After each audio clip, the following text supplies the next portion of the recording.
After all the build-up and all the hype, November the 1st is finally here. It's Brett Favre's return to Lambeau Field.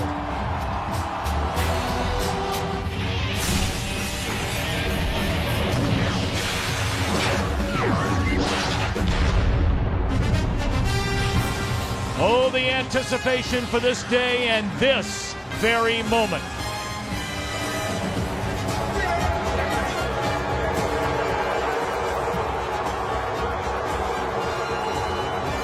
We welcome you to sold-out Lambeau Field in Green Bay, Wisconsin. The 6-1 Minnesota Vikings come to town to take on the 4-2 Packers. Hi again, everybody. Alongside Troy Aikman and Pam Oliver, I'm Tom Brenneman. Welcome to the NFL on Fox. Troy, for Brett Favre. It's one thing to wear a Vikings uniform, to then play the Packers in Minnesota, but now at Lambeau Field in Green Bay, how do you think he feels right now? Well, I think some of the things that were the most awkward or unsettling for him coming back here to Green Bay are now behind him. The bus ride into the stadium here, getting dressed in the visitors' locker room, walking down a different tunnel from the one he had experienced for 16 years. But once he gets onto the field, there is nobody that's going to be more comfortable out there than Brett Favre. 16 years to draw upon, and because of that, I think he's going to play well. Last year, the Packers turned the page at the quarterback position. Aaron Rodgers had a very nice year, his first year as a starter, and he is playing very well coming into this matchup today. Everybody wants to know how Brett Favre feels. I would argue the point that this game means more to Aaron Rodgers than it does to Brett Favre. Aaron Rodgers' career is out ahead of him, and he has a chance here today to prove that he is the future of the Green Bay Packers. But to do that, he's going to have to get better protection than what he got the first time these two teams met. 8 sacks in that ball game. He's also going to have to be willing to get rid of the football when he's under pressure. I think if he does that, he's going to have a real good shot today.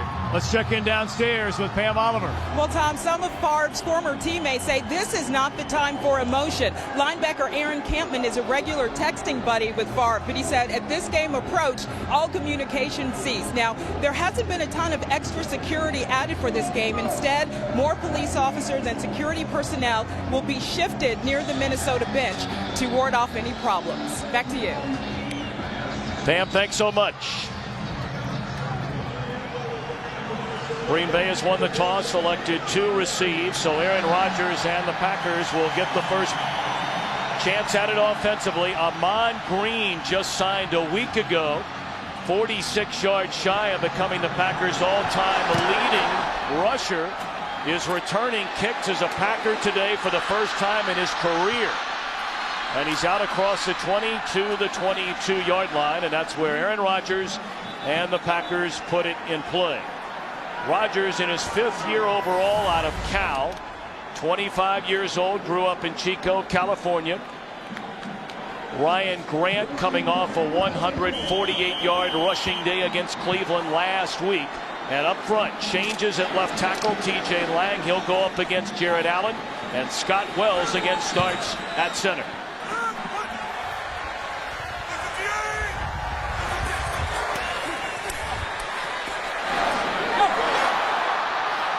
Grant, the reception out of the backfield, and he has a first down to the 35. Minnesota so talented defensively, especially up front, where Allen, Kevin Williams, and Pat Williams all went to the Pro Bowl a season ago. An outstanding linebacking core led by E.J. Henderson. They are without their all-pro corner, Antoine Winfield.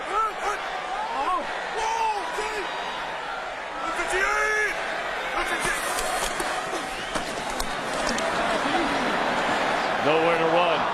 Minnesota has been the best. That ball was already down, said the officials. Minnesota has had the best run defense in the NFL 3 straight seasons.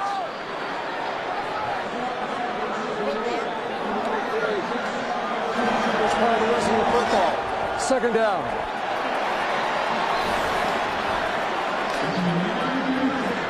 We'll take a look here and see whether or not Ryan Grant was down, and he was not.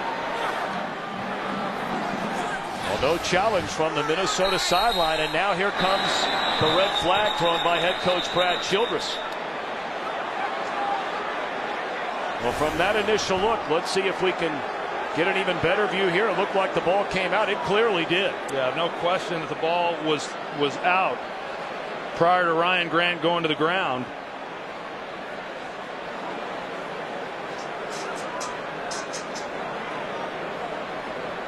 Chad Greenway stripped it out of the hand of Ryan Grant. Ben Lieber covered it up.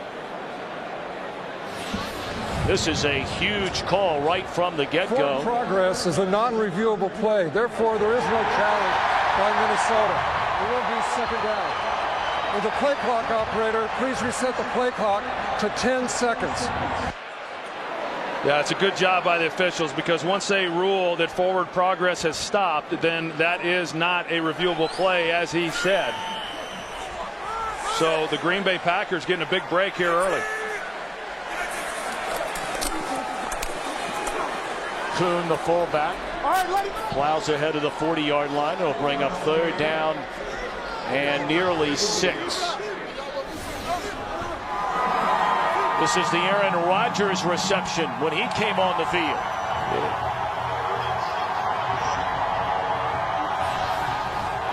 You know, everybody was anxious to see what the crowd reaction would be when Brett Favre takes the field, and when the intros were made, this place erupted for Aaron Rodgers.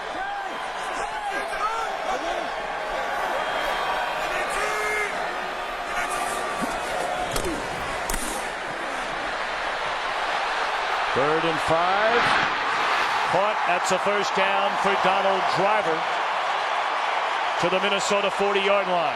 Well, the big story coming into this game is how they're going to block Jared Allen. TJ Lang making just his second NFL start, and he's not getting any help. Holds up pretty well. Aaron Rodgers then gets flushed out to his right and does a good job of connection there to Donald Driver. TJ Lang came in and played some the last time these two teams met. Did a pretty good job, but that was after Jared Allen had played about 50 defensive snaps. First down throw, batted down at the line of scrimmage, 2nd and 10. You know, I know in visiting with Mike McCarthy coming into this game, and about the 8 sacks that Aaron Rodgers had the last time these two teams met, he said the game that I called should not have warranted 8 sacks. And by that, what he meant was he called a game where he thought that they would protect when they needed to have the deeper drops and get the ball out of Aaron Rodgers' hands, you know, with some quick drops. Problem was about 6 of those sacks were attributed to Aaron Rodgers not getting rid of the football. Fumbled by Rodgers in the backfield, but he dives right on top of it. That'll be an 8-yard loss. May have hit the foot of John Kuhn. I couldn't tell if he actually got it all the way seated in, and you see that, you know, he's coming back to make the handoff then to Ryan Grant. He does run into John Kuhn, but that was just being somewhat careless, you know, with the football. You got to seat it into your stomach and make sure that it's not waving out there to where a fullback or anyone else can knock it out of your hand. 3rd and 17. They need to get to the Minnesota 30 to convert on this 3rd down.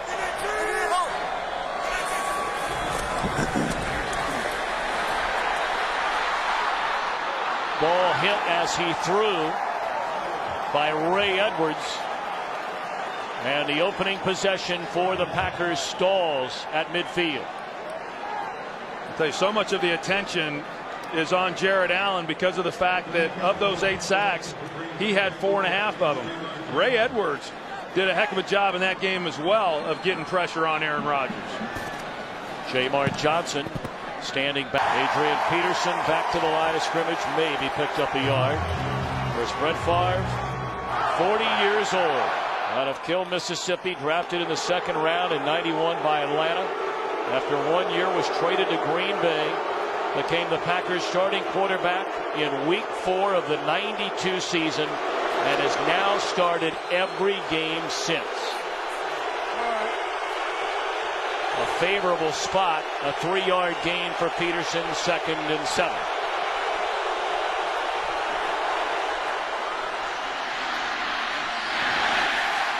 Rookie Percy Harvin out of the backfield, and he's out to the 24-yard line. A 3rd down upcoming for Favre and the Vikings. Of course, Peterson a season ago led the NFL in rushing. Bernard Berrien did not practice all week with an injured hamstring, but he's in the lineup. So many weapons and an outstanding offensive line.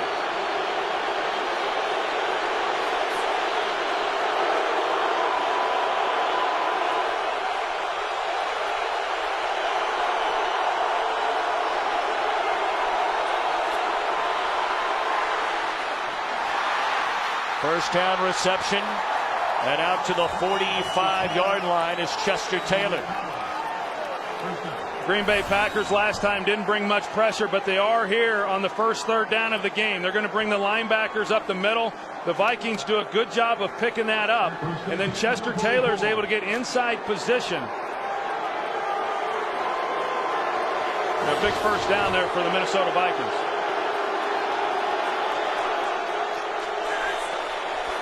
Gain of 20 and on first down. Peterson back in the game.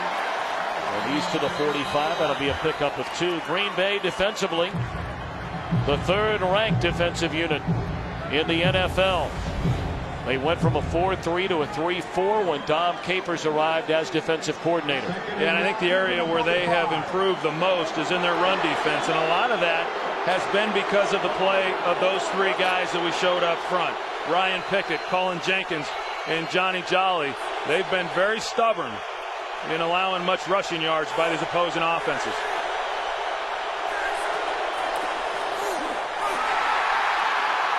Coming down the line to make the tackle, Clay Matthews, the #1 pick out of USC. He took over as a starter the first game against Minnesota, and he's been making plays ever since. Clay Matthews, yeah, he's a talented guy, and he got the start a few weeks ago, and he's really making the most of it. He's very quick, strong. He can do it all. He's a versatile player. 3rd and 9.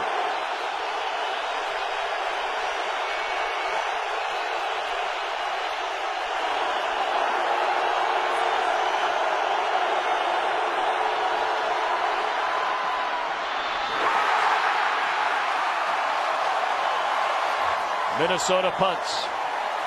Excellent coverage by the nickelback Tramon Williams on Bernard Berrien. We got Tramon Williams. They like this matchup here with Bernard Berrien. They go to 3 wide receiver. It brings Tramon Williams onto the field. Had an opportunity, and that was the one area, 3rd down conversions, that really hurt this Green Bay team 4 weeks ago. So for them to be able to make a stop and get off the field is big. Chris Kluwe puts a foot on it. And that is well into the end zone. So the Packers get it for the 2nd time when we return at their own 20.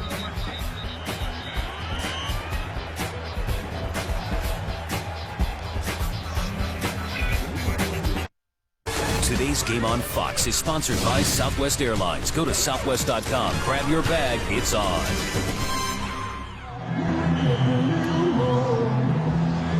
If you'd like to see what Brett Favre is doing literally every second of this game, well, we have a camera trained on him all day, and you can check out the Favre cam at NFL.com or FoxSports.com.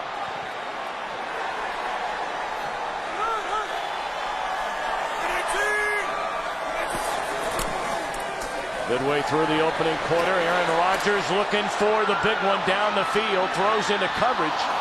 Double coverage and nearly intercepted by the strong safety Tyrell Johnson. He had an eye on Greg Jennings, and that's a guy that Aaron Rodgers told us he'd like to get more involved in the game today. Yeah, well, he might want to wait until he's single covered and doesn't have 2 guys on him.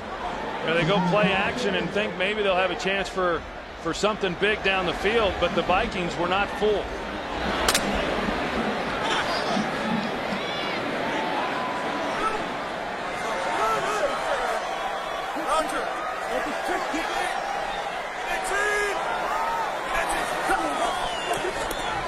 On 2nd and 10, a screen to Ryan Grant, and sniffed out beautifully by Greenways, playing like a Pro Bowler. I mean, weather-wise, you can't ask for a more glorious afternoon. Temperatures just shy of 50 degrees, clear skies. It's going to be chilly as the game goes on, but for the first day of November, mighty nice.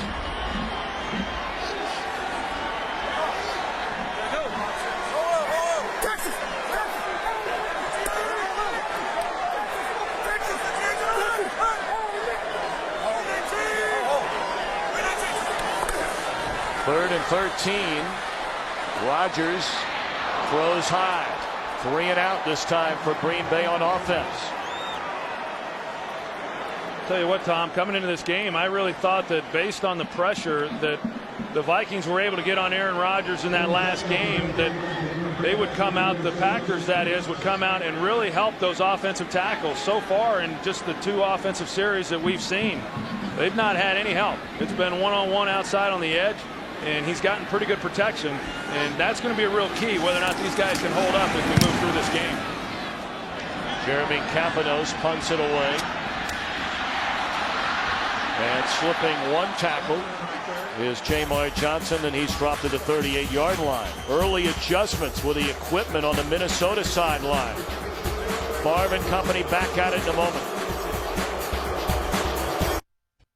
Today's game is sponsored by Bud Light. With the just right taste that's not too heavy, not too light, the difference is drinkability.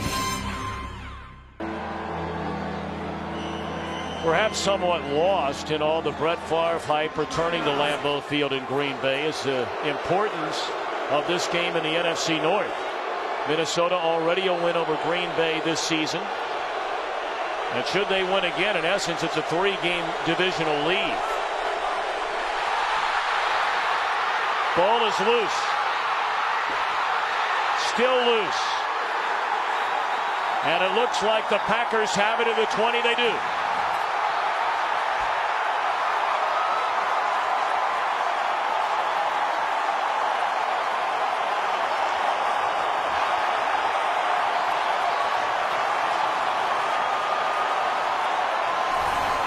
Tom, it didn't look like Favre was even expecting the snap. You're going to see he's checking out the defense. He makes a protection call, and John Sullivan, the center,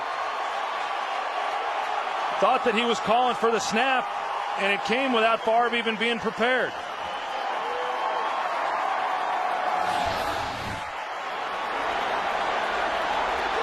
So a turnover at the 7:03 mark. Rodgers and the Packers at the 20-yard line, 21-yard line. They give it to Grant, cuts it back to the inside and bangs his way inside the 15.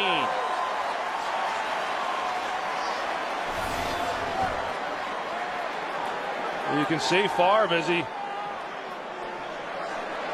right there, it's a little bit of a fake snap, and then he comes up to change protection call, and that's the thing that's interesting is they're working off of a silent count. So anything that Favre said in terms of trying to get the offensive line directed for protection should not have then caused Sullivan to snap the ball.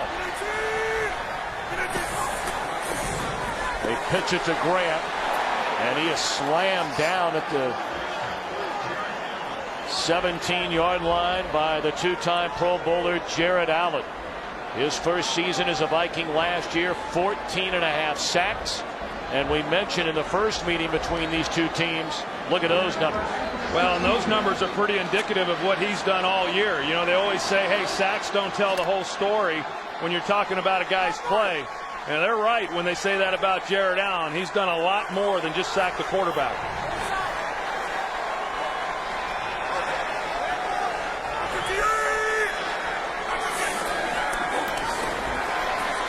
Rodgers on 3rd and 5. Rolls, and down he goes. That'll be a loss of 2. So after getting the turnover at the 21-yard line, they get a 9-yard run, and then a couple of big losses, and out comes a field goal unit led by Mason Crosby. Well, the Minnesota Vikings have done a great job this year of keeping people out of the end zone. They lead the NFL in red zone defense. That was a huge stop, giving the Packers the short field and not allowing them to get into the end zone. 37-yard field goal try is good by Crosby. So Green Bay leading 3-0, and certainly Mike McCarthy wanted better than just the field goal. Today's game on Fox is sponsored by Hyundai Assurance, a little certainty in uncertain times. By Domino's new Mix and Match deal.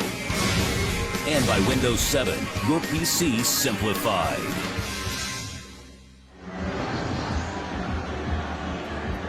A golden chance for the Packers to jump in front by a touchdown after the turnover, but it turns into a 37-yard field goal by Crosby. So now the electrifying rookie out of the University of Florida, Percy Harvin, brings it across the 30. Harvin already a pair of touchdown returns this season, inside the 30, inside the 20, all the way down to the 14. He's brought one back from 101 yards, another back for 88 yards, and nearly the distance here. And the reason why he's so good at it, Tom, is he really presses the hole. A lot of these guys that return kicks, they want to get to the sideline, not Percy Harvin. He immediately takes it north and south. He gets one-on-one on the kicker, and then it's just a foot race as to whether or not he can get to the end zone. But there's not a lot of jitterbug in Percy Harvin when he takes the ball and has it in his hands.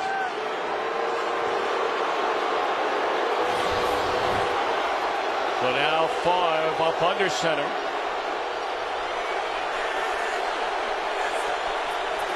At the 14, he'll give it to Peterson. Slips behind a couple of blockers. He's down to the 9. I mean, the special teams for the Minnesota Vikings has improved dramatically from where it was a year ago. Big reason for that, obviously, the addition of Percy Harvin. Think back to last week.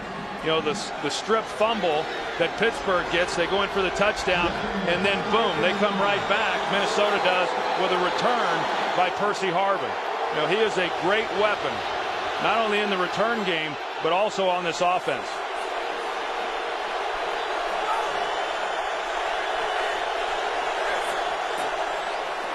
Little delay to Peterson. And maybe picked up a yard. Good play by Ryan Pickett, the nose tackle, to wrap him up. Boy, it sure was, because he went right through the center and just pushed him right back. You can see he goes right through him and then is able to make a play on Adrian Peterson. And that's really the key. When you think about why Green Bay had success the last time these two teams played, is because they never really allowed Adrian Peterson to get any kind of room in front of him. And you got to hit him immediately.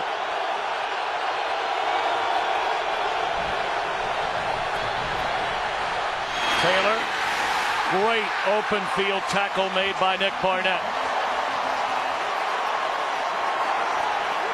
And now a flag comes in. Some extracurricular activity after the tackle was made over on the far side of the field. Looked like Johnny Jolly got tangled up with Anthony Herrera. At the conclusion of all the action in the dead ball period, personal foul, headbutt, defense number 97. This penalty be assessed half the distance to the goal. Automatic first down. What a huge mistake that is by Johnny Jolly.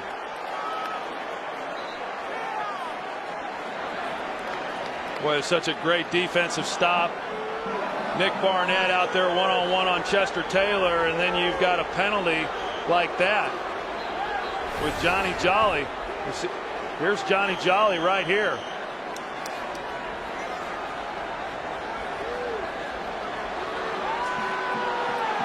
Well, clearly there was some jawing going on, but when Jolly turned around, he headbutted Chester Taylor. Yeah, there's always a little jawing going on. You got to show a little restraint. Peterson. He's dropped at the 10-yard line. Boy, very good tackling early on in this game by Green Bay defensively. That time it was Al Harris. Well, we know what Adrian Peterson is all about. I mean, this guy is an absolute horse, and he is hard to get on the ground. But as I said, if you can get him running laterally and you can pressure him at the line of scrimmage, you've got a chance. And even then, it's not a great chance, because we've seen him a lot of times just lower his shoulder and run over people as well. Ask William Gay.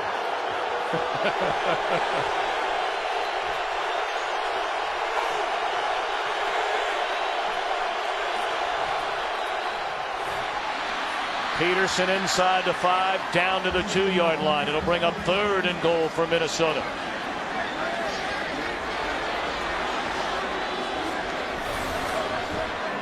Look at this hole right here, and what happens with the lane for Adrian Peterson. I mean, pretty good. And that's what they've been able to avoid in the previous matchup. 3rd and goal, just outside the 2.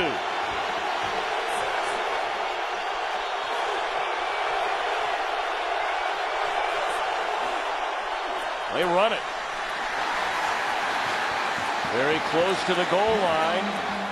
Peterson appears to be short, so now a decision for Brad Childress. Does he go 4th and goal inside the 1? Well, they've made their decision, and I happen to agree with them. I just think that when you have the offensive line that you have with Minnesota, and you've got the tailback with Adrian Peterson, you'd like to think you can pick up a yard. And I would think they'd run behind that left side.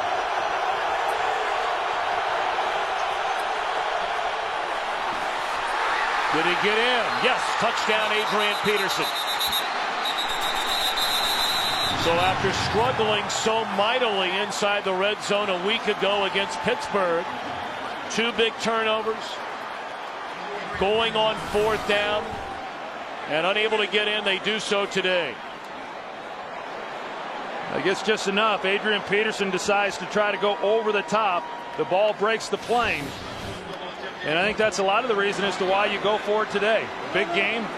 Show your offensive group you got confidence in them coming back this week and punching it in. Point after good by Ryan Longwell, another former Packer. But that scoring drive began with Percy Harvin's 77-yard kickoff return, capped off by the 1-yard dive from Peterson. 7-0 Vikings.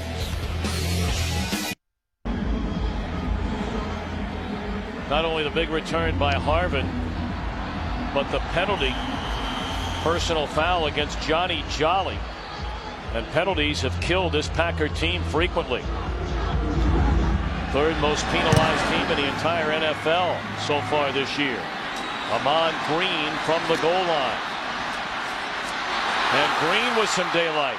He's out to the 32 and a flag comes down.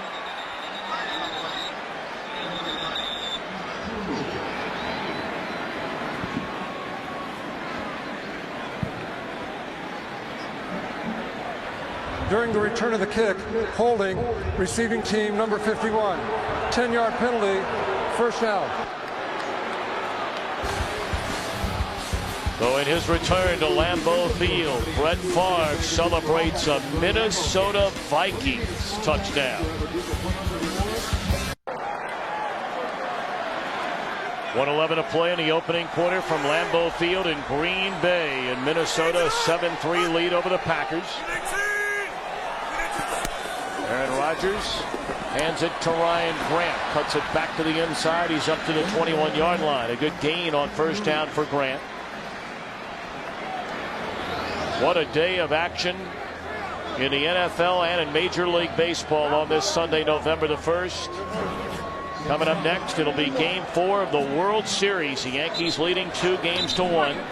CC Sabathia again comes back on 3 days rest. Has been lights out in the postseason.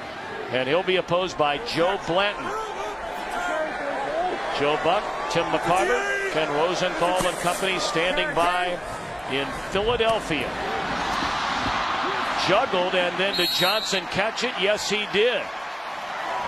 2 yards short of a 1st down, but a pretty nifty reception there by the rookie out of LSU. Boy, it sure was. It should not have been as difficult as what he made it look. I mean, a perfectly thrown pass there by Aaron Rodgers. Hits him in stride. He would be able to turn up the field and get some extra yardage, but, you know, he hangs with it and is able to haul it in.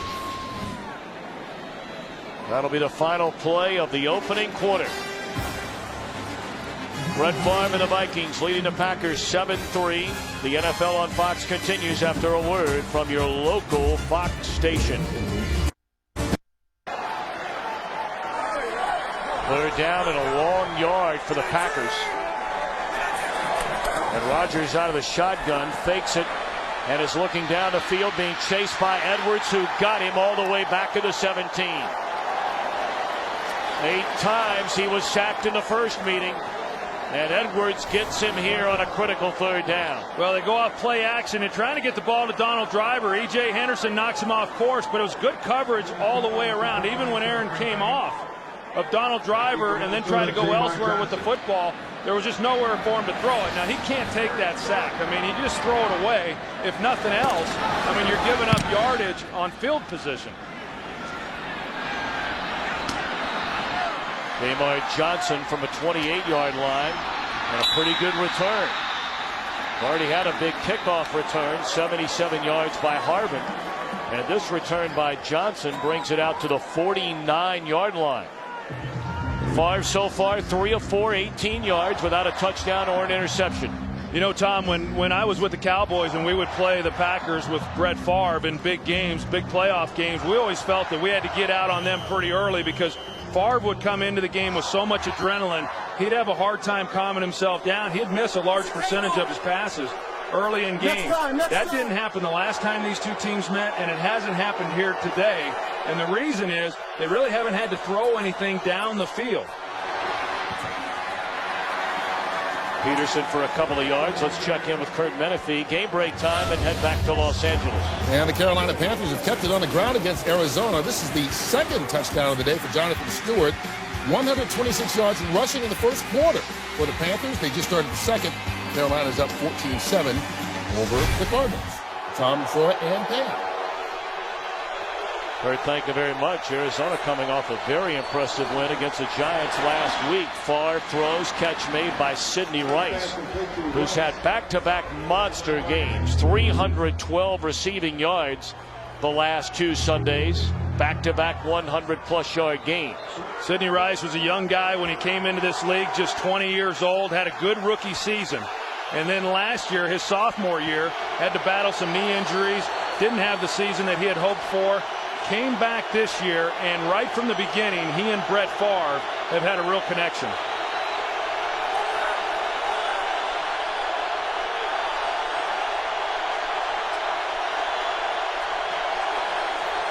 Third and 4, blitz coming. Favre gets it away. Catch made by Harvin, and he's down to the 34-yard line. It's either been Harvin or Chester Taylor better than 50% of the time on third down throws by Favre. And a lot of underneath throws and allowing Brett Favre to really kind of settle in. And the Packers are trying to bring pressure. They're trying to mix it up. They know they've got to get him out of his comfort zone, but yet they've not been able to get home on Brett Favre. You know, right now, I mean, talk about how Brett felt coming into this ball game and all the emotion and what have you. Right now, he's got to be as comfortable as he's ever been. A guy who won 76% of his games here at Lambeau over a 16-year period. Pump fake one way and throws the other way, and a catch is made by Berrien inside the 25, and that'll be another Minnesota first down.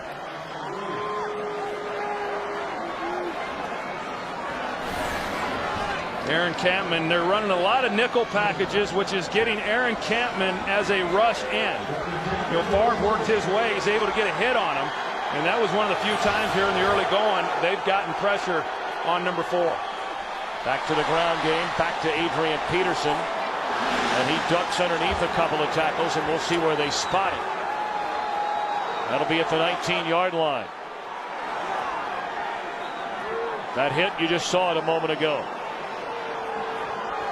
Well, there's so many ways that the Minnesota Vikings can come at you. You know, you think about the last time these two teams played and being able to hold Adrian Peterson to under 3 yards per carry, but yet they didn't get to Brett Favre, and he throws for 270 yards. And, you know, they are able to win in ways that, quite simply, they couldn't do in previous years. Favre appeared to underthrow that ball, and it was still caught by Rice. Boy, does he have some hands. And that's what Brett Favre likes so much about him. Not a real speed guy, but if you don't respect him, he can run by you, but he has great athleticism and the ability to make some really tough catches. And this is a ball that's just not very well thrown, but great extension there by Sidney Rice hauling that in. First down at the Green Bay 12 for Brett Favre and the Vikings.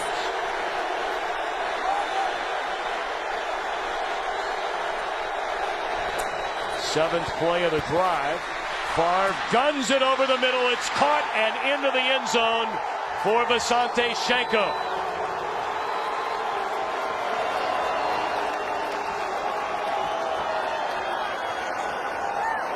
He might be 40, but after getting his arm surgically repaired at the end of last season, Favre is throwing bullets again.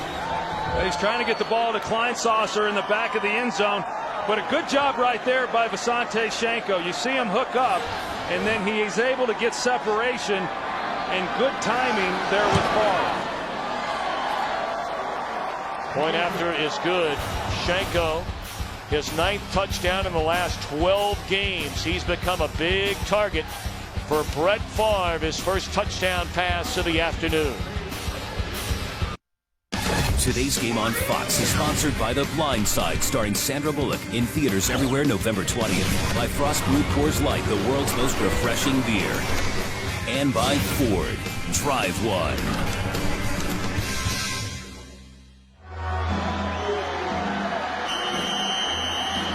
14-3, Minnesota leading Green Bay. 10:42 to play until halftime.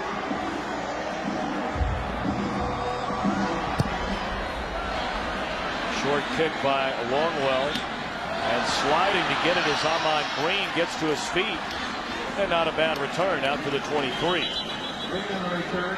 Aaron Rodgers and company trying to answer, needing points.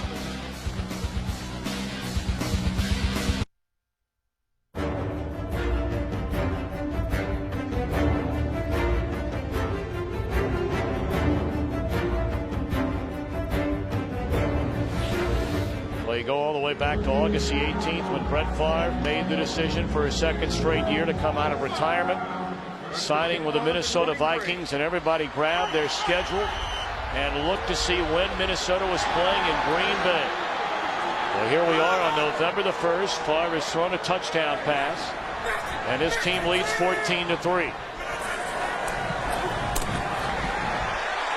Rodgers again under huge pressure. And Jared Allen got him. That's 3 sacks already for Minnesota. It's like Jared Allen takes an inside move on T.J. Lang. He starts him up the field with the bull rush, comes underneath there as soon as Aaron Rodgers tries to escape. And I mean, this guy, when they played a year ago, the Packers against the Vikings, Aaron Rodgers in week 1 did not have a sack. The second time they played, he had 1 sack and really didn't do much. And I think they underestimated how good this guy was. But after his last game a month ago, they shouldn't be underestimating him here today. They give it to Ahman Green, his first carry since being signed 2 weeks ago. And we came in talking about the sacks by Aaron Rodgers. He's been sacked 25 times coming into this game. 19 of those, Tom, are on 1st or 2nd down. And a number of those are balls that he can get out of his hands. And when you have a sack on early downs, you're looking at 3rd and 18. It's hard to convert those. In essence, they're a turnover without giving the opposing team a short field. Rodgers throws and batted down, laying out to get a paw, and it was Greenway, number 1 pick in 2006. And playing like a Pro Bowler this year. I think the linebackers for the Minnesota Vikings are as good a trio as any set of linebackers across the league. Chad Greenway playing outstanding, Ben Lieber, and then, of course, the guy in the middle, E.J. Henderson, who's not back to full speed from his knee injury from a year ago, but that's an awfully solid group. Minnesota figures to get great field position and dropped at the 47 after coming up to make the catch was Johnson.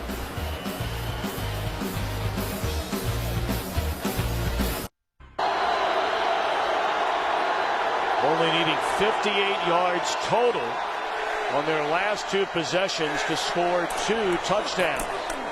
Peterson into the open field and still on his feet inside the 30.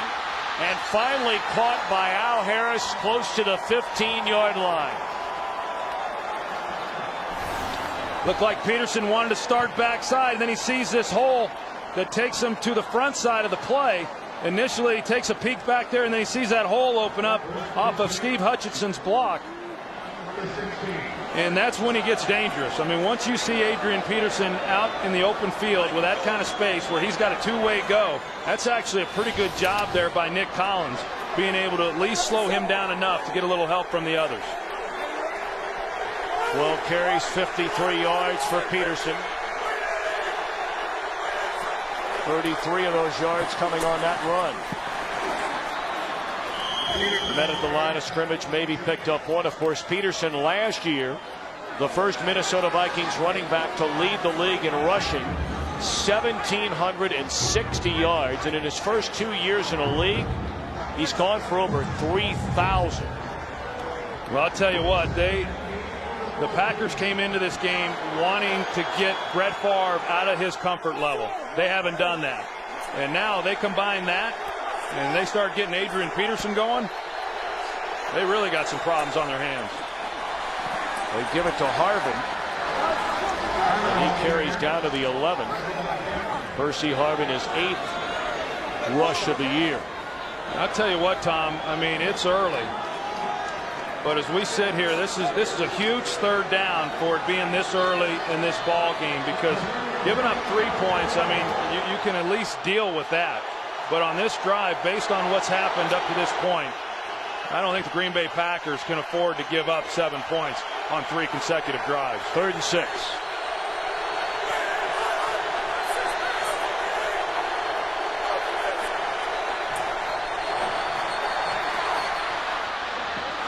Incomplete. He had an eye on Berrien.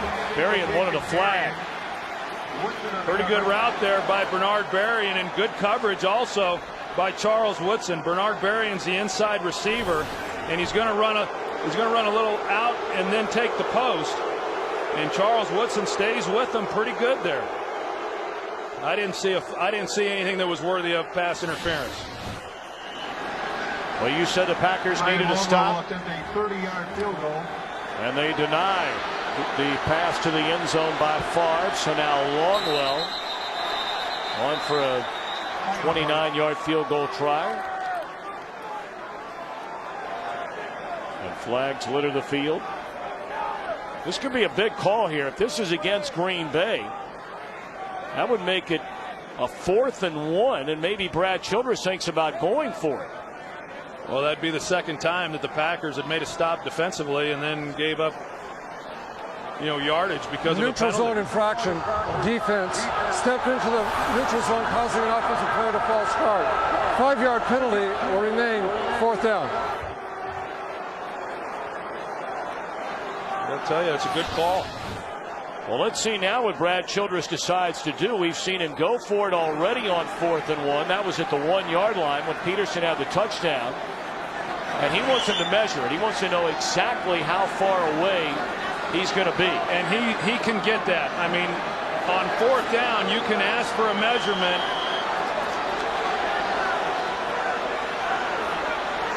You can ask for a measurement and get that if it's 4th and 1 or less.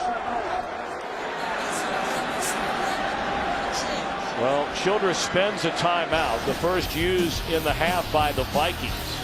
And his decision when we come back.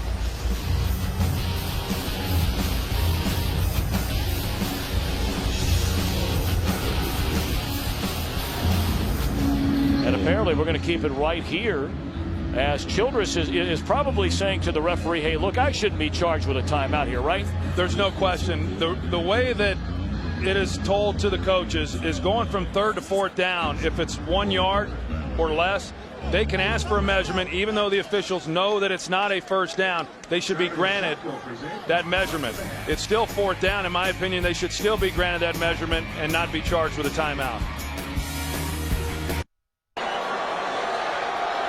Brad Childress going 4th and 1. I tell you, I wouldn't. It'd be an awful gutsy call, but a play action here, you'd think would be wide open.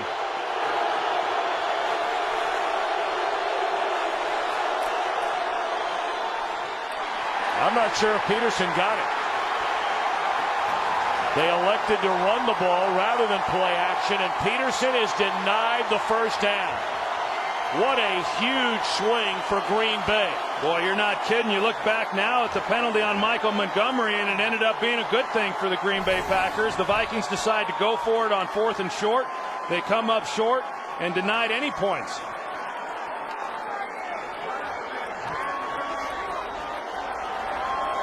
It's a good job by that defensive front of the Green Bay Packers. Just hanging in there and not allowing any movement whatsoever. Now with 6:53 to play until halftime. Rodgers up against the 5-yard line. This drive starts at the 8. And they give it to Grant, trying to break it to the outside. And is run out of bounds by Benny Sapp. Flag down on the field.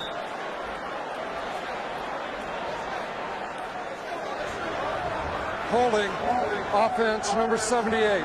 This penalty will be assessed half the distance to the goal. Still first down.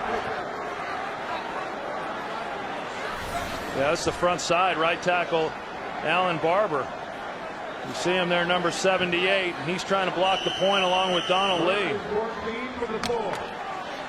In the right hand. I mean, I think he could have taken his hand off and it wouldn't have affected the play whatsoever.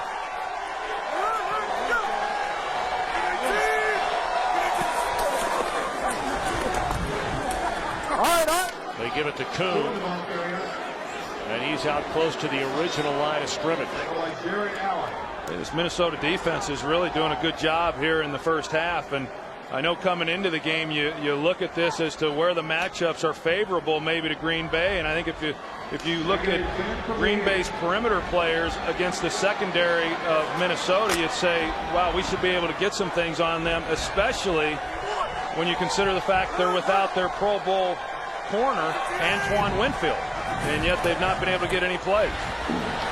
Rodgers will run it and caught from behind by Kevin Williams. So it's 3 and out again for Green Bay. What a great job by Kevin Williams. The pursuit that he has, he's going to come up the field and he just stays with it. And once he sees Aaron Rodgers take off out of the pocket, you know, to be able to run him down, Aaron Rodgers is an awfully nifty runner. You know, he's the second leading rusher on this team. But great hustle play by Kevin Williams. So after the penalty, it's 3rd down and 3. And Rodgers looking around, flag down, completion made across the middle to Jennings. He has a first down out to the 31-yard line, but again, there are flags all over, 3 of them.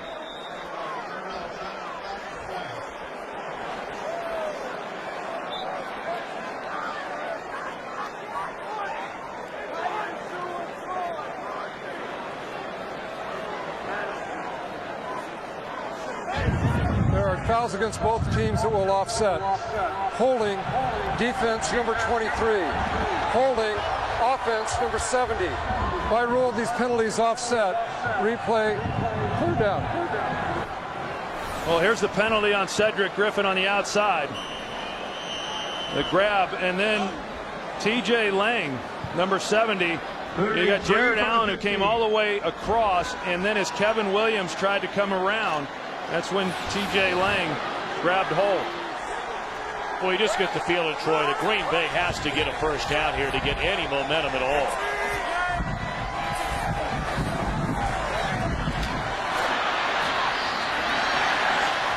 Juggling the football was Driver. Rodgers pass complete to Driver. And it is a reception, and that is the much-needed first down. It was a little more contested than what Aaron Rodgers thought it would be. Jimmy Kennedy, you're going to see him drop underneath. Actually, it was the opposite defensive tackle, but he drops underneath that, and then he becomes a part of pass coverage. But you're right, Tom. I mean, a first down, something that they desperately needed to get something positive going here in the second quarter. Well, the Packers have a grand total of 48 yards of offense so far this opening half. Grant picks up maybe 2. Well, you talk about this Minnesota run defense. Grant was the last individual running back to rush for better than 100 yards in a game against the Vikings. You've got to go all the way back to 2007 since that has happened. And the Vikings' current streak of 30 consecutive games not allowing a 100-yard rusher, the longest in the NFL. Well, Ryan Grant has had a lot of good days against this Minnesota team. Very few running backs have. But he's not having one of them here in this first half. They They fake it to Grant, and before Rodgers can even look up, he is sacked again. Fourth time in the game, Pat Williams got him this time. The thing of Pat Williams is primarily a run guy, which he is, but he's also able to get a pretty good push in the middle, especially when you've got Wells, who pretty much just let him go. And Pat Williams, you know, in a lot of ways, you talk about the Iron Man, Brett Favre, and all the games that he has played in. Here Pat Williams is in his 13th season, a guy who constantly gets double teamed, and yet at 37 years old, he's still playing at a pretty good level. Not quite the player that he was a few years back, but still a force. 3rd and 12. Rodgers steps up, throws too tall. Rodgers pass incomplete to Jones. Well, Brett Favre's going to get it back one more time, barring a turnover on the upcoming punt. Yeah, they get a good break defensively, and they're able to give the ball to their offense, and the offense is just completely out of sync. I mean, this is a group that has gotten better each week. One of the more productive offensive units in football, but they just haven't been able to get into a rhythm. Johnson cuts it back up and brings it out to the 40-yard line. Well, it's shaping up to be one perhaps for the ages. The Fall Classic has been just that so far. The Phillies and Yankees splitting the first 2 games in the Bronx. Game 3, the Bombers powered their way to a 2-1 series lead. Coverage of Game 4 coming up tonight from Philadelphia. 8 Eastern, 5 Pacific, and high definition only on Fox. Big sports day in Philadelphia with the big win the Eagles had over the Giants, and then a walk across the way and go take in the World Series game. Pretty good tailgate day there. Not bad. Not bad. 5 on first down. The quick hit to Rice. He's across midfield, and that's a first down to the 47. That should take us down to the 2-minute warning, as Favre is in no hurry to bring his team up to the line of scrimmage. Vikings lead 14-3, looking for more before halftime.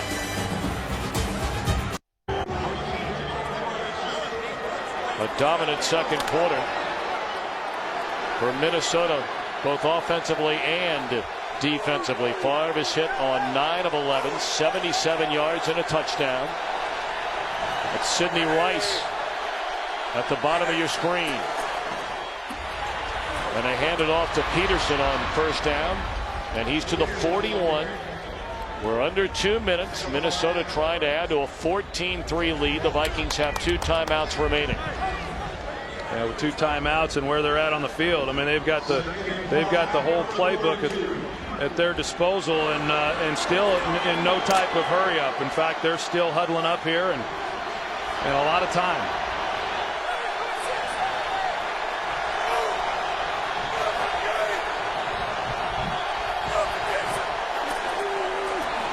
Quick throw to Harvin, bounces off one tackle and lunges forward for a first down.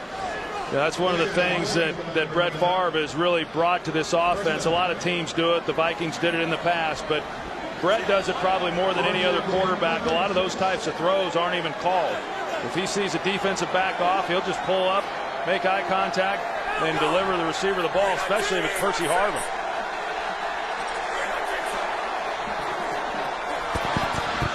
Rice to the 22, another first down.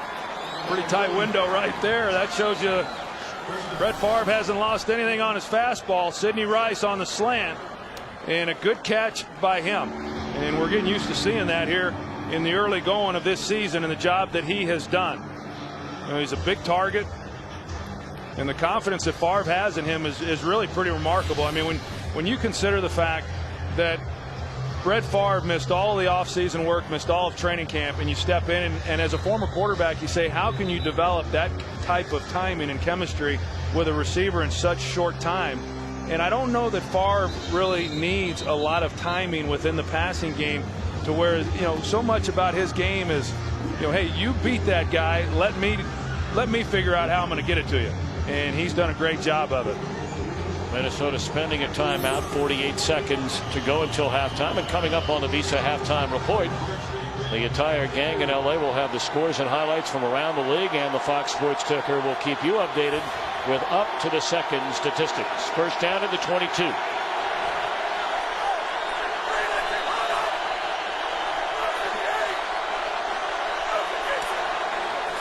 Blitz coming, they pick it up. Favre throws off the fingertips of Harvin.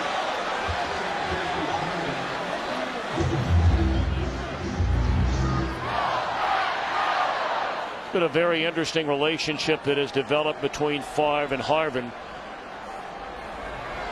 You know, there's a 19-year difference in age. Favre theoretically is old enough to be his dad, and Percy laughs. He says, you know, he's taken me under his wing. He has taught me so much about the game in such a short amount of time. People are surprised when they hear that. He's taught a lot of these guys a lot of football in a short period of time. Surprising call there on second down. They hand it off to Chester Taylor. Clock rolling under 35 seconds. Minnesota has one timeout left. Well, good play there by Nick Barnett. Being able to make the stop on Chester Taylor. The Vikings, you know, obviously in passing situations, knowing that the Packers are expecting that, tried to sneak a draw in. Favre lays it off for Taylor, who dropped it at the 20. I'll tell you, I'm a little surprised by the approach there by Minnesota. You know, they let the clock go down. They wanted to make sure that this was going to be the last possession, or not at least leave much time for the Green Bay Packers. But they weren't real aggressive in terms of forcing their hand to come away with a touchdown on that particular drive. Will be a 41-yard field goal try for Ryan Longwell.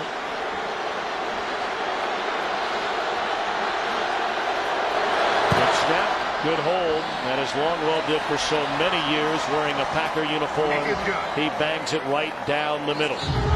So here we are with 9 seconds left to play until halftime. 17-3. Minnesota in front. And you know, Troy, overall, Brett Favre, all the hype, all the build-up, coming back here to play against his former team where he started for 16 years. You made a comment in between a commercial break. You know, they really haven't had to do a whole lot offensively. They've had great field position, and they have managed very well this opening half. Yeah, I mean, they've been able to move the ball. They've been able to make plays, and that's what we're not getting from the Green Bay Packers. I mean, there's no doubt that the Packers came into this game knowing what they were able to do the first time these two teams met. They had a lot of success in terms of moving the football, but they have just not been able to sustain anything. I mean, they haven't been able to run the ball, and more than that, they haven't been able to throw it because they haven't been able to provide much protection for Aaron Rodgers. So they haven't been able to take advantage of some of the matchups that they like there on the perimeter. Rodgers was sacked 8 times in the first meeting between these two teams. He's already been sacked 4 times through a half here today. Ahman Green still on his feet. He's out to the 33-yard line, and that will watch the clock stop with 2 seconds left.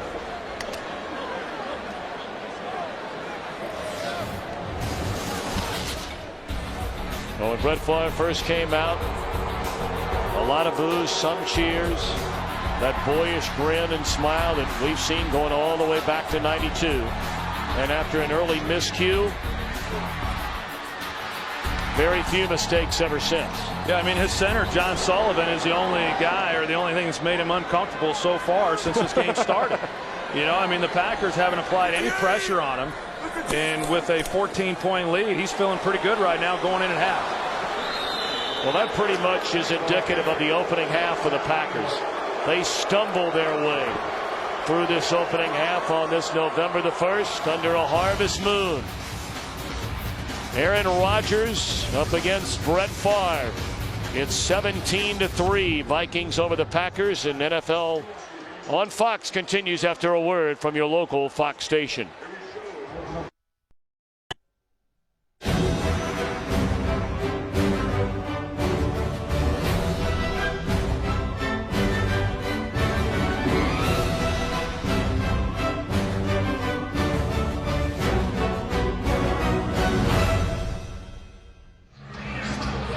Minnesota will get the football to begin the second half, leading 17-3. Here are the key Yellow Book moments to look for in the second half. Troy Aikman. You take a look at it, the Minnesota Vikings, I mean, all they really have to do is continue to do what they did there in the first half, and that is dominate the line of scrimmage. And then, of course, if the Packers have any chance of getting into this game and going on to winning this game, they have got to be able to give Aaron Rodgers more time to throw the football.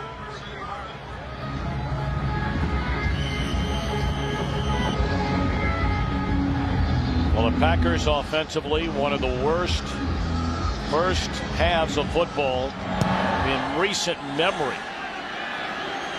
Harvin gaining a little momentum from the 12, and he's still on his feet going the other way. And all the way out to the 37-yard line. Let's check in downstairs with Pam Oliver. Well, Tom, Mike McCarthy was talking offense when I spoke to him at halftime. He said, you know what, we got to get some rhythm going, run the ball better, maybe go with some three-step drops. Meantime, Brad Childress was talking about playing sound football. He said we need to take care of the ball, keep our quarterback clean, and also play more aggressive. Back to you. Well, we talked about the offense, Pam, and you just mentioned it. Mike McCarthy talking offense and not talking about 47 yards and a half. The fewest since 1999 in a first half of football by a Green Bay Packer team. Meanwhile, the numbers on Brett Favre, they're not spectacular, but solid. No, they're solid, and they're solid because he was able to get into a comfort level early in this ball game and just complete some high percentage passes. And we saw it earlier, they only knocked him down one time, and they just have not gotten pressure on him. That was a point of emphasis coming into this game based on what happened the last time they met, but yet the results have been the same. Adrian Peterson off the right side. Flags come in very late. Carries out to the 42, and again we wait on the flag. Holding offense number 76. 10-yard penalty. Repeat, second down. Yeah, Steve Hutchinson, the left guard here, and the play is going to be front side. But in order to try to cut off Colin Jenkins, that's a hard block. And Steve Hutchinson is about as good as there is at the guard position. But when you're trying to get a guy who's slanting away and get in front of him, that's asking a lot. Favre on second down, throws to the far side. And incomplete. He was looking for Sidney Rice. Good coverage out there by Tramon Williams. You know, Green Bay, throughout this ball game, we've seen them in a lot of sub defenses, and by that I mean 5 defensive backs. And you expect that whenever the Vikings come out with 3 wide receivers. But yet the Green Bay Packers are running their 5 defensive back packages even against the Vikings' 2 tight end sets, which is somewhat unusual since that's a running formation.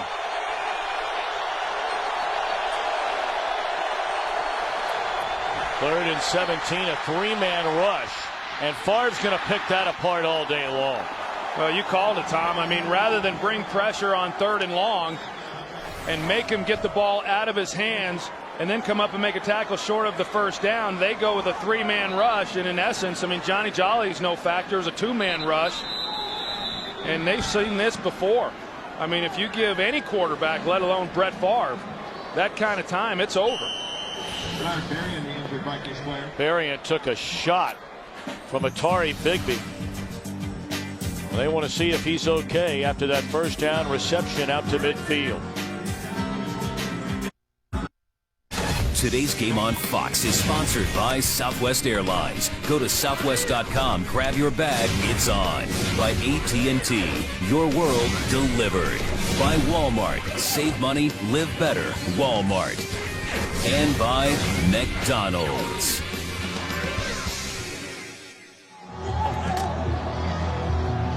It took Bernard Berrien a minute or two to gather his wits after taking that hit from Atari Bigby. He appears to be all right.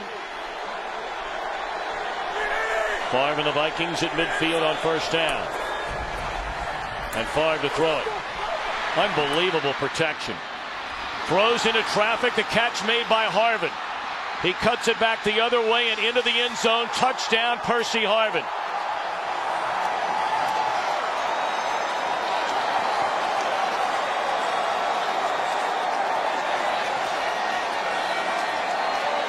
"51 yards on the pass play from the veteran Favre to the rookie Percy Harvin." Yeah, and the Packers played coverage again in an attempt not to give up the big play, and as a result, Favre has a little bit of time. I mean, there's a little pressure up inside, but you see he's able to stay there and deliver it. Percy Harvin working inside. They've got some defenders there. He just goes up and makes the play. I mean, he makes the play on the ball. No one else does. And then it's Keystone Cops.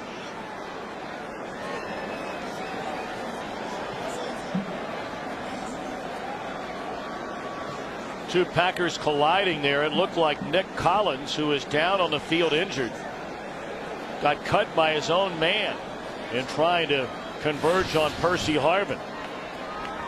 And could read his lips. He said, "I'm all right." But the Packers are definitely not all right. You're going to see Nick Collins come into your screen, and this is how he gets hurt.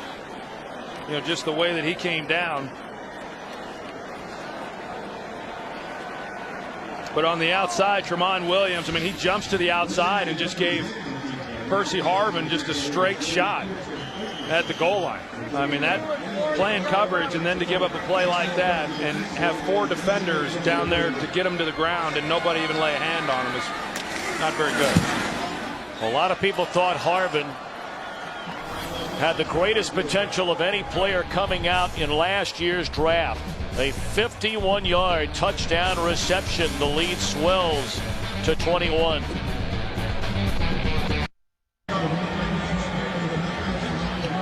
Minnesota leading 24-3 after the 51-yard touchdown catch by the rookie Percy Harvin.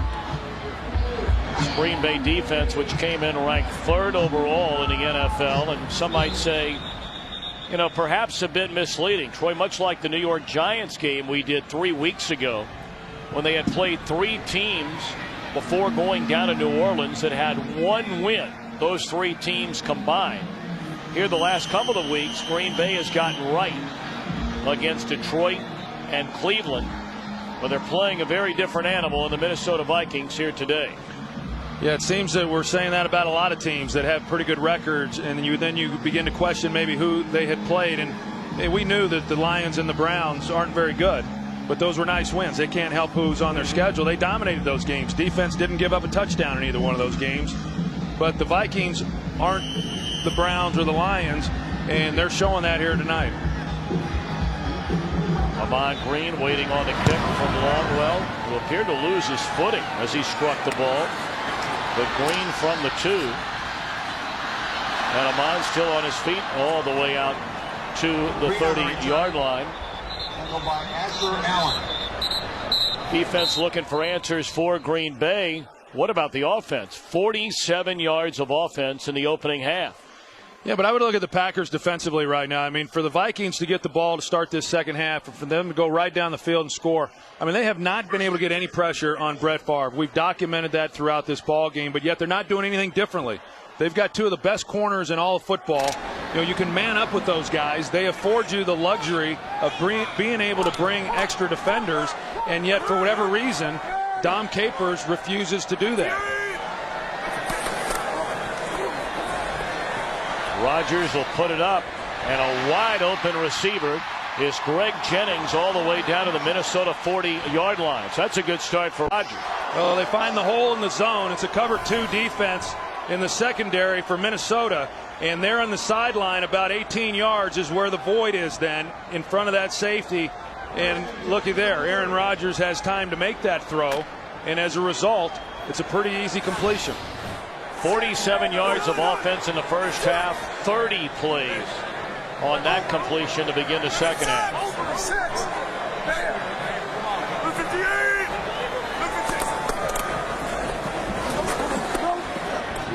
Ran a very quiet first half, and of course that is the case more times than not for most rushers against the Minnesota Vikings defense. Well, and let's be honest. I mean, this is a difficult situation for this Packers offensive line. It's been in a state of flux all year long. The right side with their right guard, Josh Sitton, and then the right tackle, Alan Barber, are the only two guys who have started the same position, throughout the season in all 6 games, 7 games now, and that left side has had a lot of changes.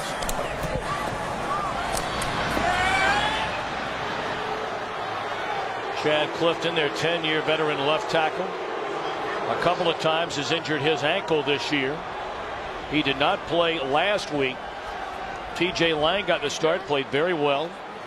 And then Scott Wells, who lost his job at center to Jason Spitz during the preseason, has had to fill in for Spitz, who's battled a bad back.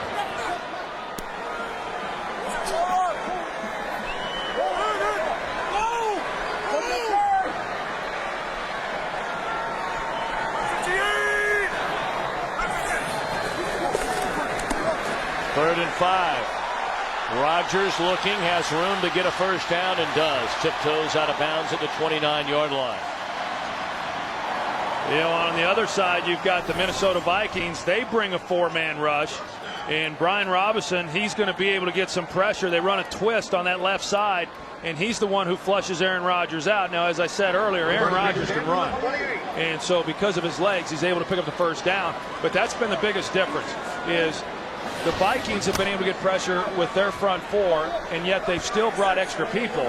But with a 4-man rush, you're able to play coverage, and Aaron Rodgers, for the most part, even when he has had time, which has not been a lot, he hasn't had anywhere to go with the ball.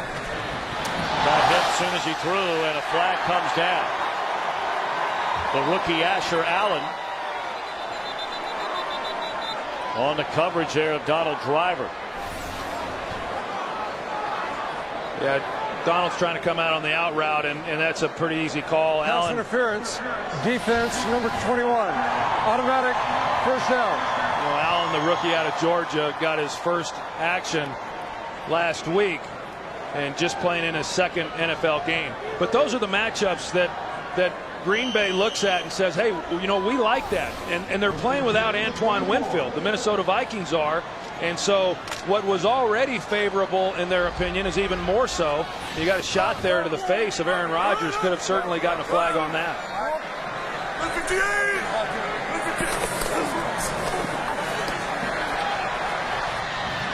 Lays it off for Kuhn out of the backfield. And Greenway runs him out of bounds at the 16-yard line. Ray Edwards got tangled up with Alan Barber.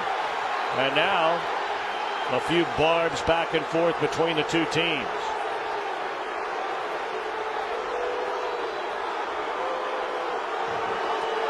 So you've got Aaron Rodgers, who now has some time in the pocket. Donald Driver in the slot. He's going up the seam, and just good coverage. You got the safety collapsing on it. E.J. Henderson running underneath. Nowhere to go then for Aaron Rodgers, and you've got to come underneath. I mean, I know people at home are wondering, all right, well, he got some time to throw the ball there. How come we're still coming underneath? The Vikings are doing a good job in coverage.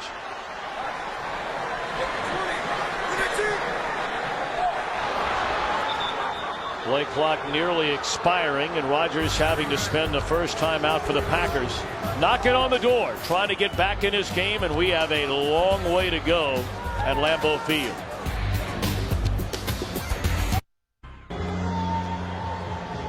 Yes, we do have a Favre cam at foxsports.com and NFL.com. A camera that follows Brett his every move today here in his return to Lambeau Field. Log on if you'd like to check it out. I tell you, Tom, down here in this area is where they really miss their tight end, Jermichael Finley.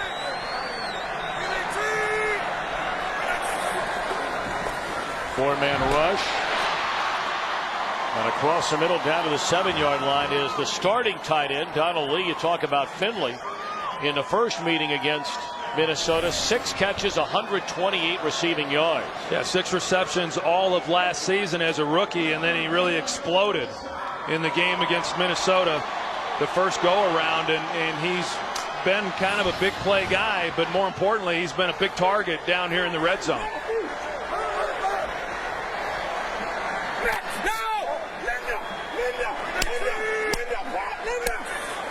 Empty backfield, quarterback draw.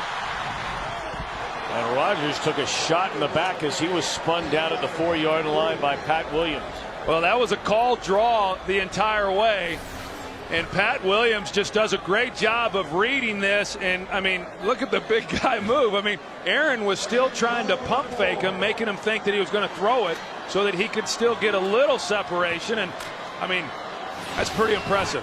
You know, that guy, he's listed at 317 pounds. I guarantee he's not a pound under 350. And he ran down Aaron Rodgers. Rodgers looking around. And batted down by Kevin Williams. 3rd and goal. To say that this is an important 3rd down is a gross understatement. I mean, right now, the Packers are in desperate need of a touchdown.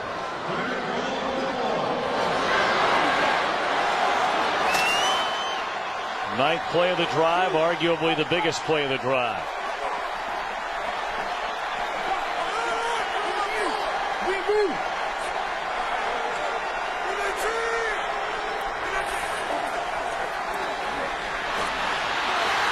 And Rodgers sacked back at the 8. Jared Allen again. That is 5 sacks.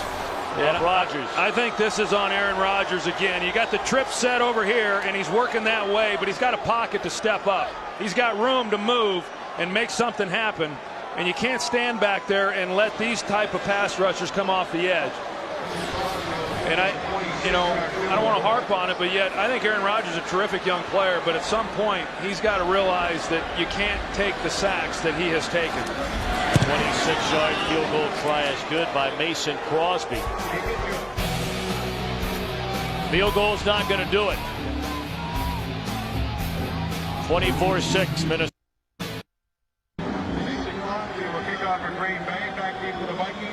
Almost a repeat-like performance from the first meeting between these two teams in Week 4. Aaron Rodgers under tremendous pressure. Squib kick. And out on a cross and a ball. Football is loose. And it looks like the Packers have recovered down at the bottom of that pile. They have. Brian Robinson, a defensive lineman, fielded the kick, and rather than perhaps just taking a knee and let somebody tap you to be down, he tried to turn it into something, and that's a big turnover. Those guys don't get many opportunities to run with the football, and there's good reason why you do want them going to the ground, because they're then easy targets to strip. And I'm not sure if they were trying to kick the ball like that, or that's just how it came off his foot. I can understand not wanting to kick it to Percy Harvin, but the Vikings were going to get the ball with great field position. A.J. Hawk stripped it away before Nick Collins covered it up. So now Rodgers again in trouble. Rolls, throws, caught, first down by Jennings to the 29-yard line. No, that's Grant out of the backfield, I beg your pardon. Now this time it was Ray Edwards coming off the edge, and he's done a good job against Barber there on that offensive right side, and Aaron Rodgers almost gets a needless sack once again, but he is able to escape, and then he gets the ball to Ryan Grant. They got some momentum back on their side after the turnover. Obviously pretty important for them to do something with it here now. Still a lot of football to go. 8-minute mark in the third quarter. That catch is made by Donald Driver. He has a first down to the 18.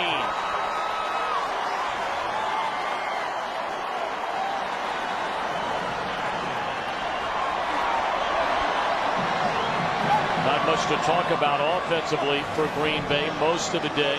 Although these last 2 drives now starting to come together a little bit better. I think the fact Ryan Grant only has 20 yards rushing is probably the most surprising part, considering how much success he has had against this Vikings team. Greenway had him, lost him, and Henderson corrals him from behind. That'll be a gain of 2 for Ryan Grant. This is an awfully aggressive defensive group. We talked about the linebackers in the first half, how good they are. and their ability to pursue, but they also get that kind of pursuit from their defensive front. And the Packers really haven't done anything yet to try to neutralize the rush or some of the over-aggressiveness by this defense with some play action, misdirection, some screens. I thought we'd have seen a lot more of the screen game than what we've seen so far. Ahman Green in motion. Rodgers lost, nearly corralled by Donald Lee in the end zone. Third down upcoming. Just seemed to be a little bit of a miscommunication here with Aaron Rodgers. Looked like he expected Donald Lee to go a little deeper towards the corner of the end zone. Donald Lee initially coming off of that route flattened it out and just was not able to get his arm out there and bring that one in. You know, as I said, I think right now with what they're doing on the outside and the coverage that you miss a Jermichael Finley, someone who is a real tough matchup with virtually anyone they've got defensively. Rodgers to the end zone. Touchdown, Spencer Havener.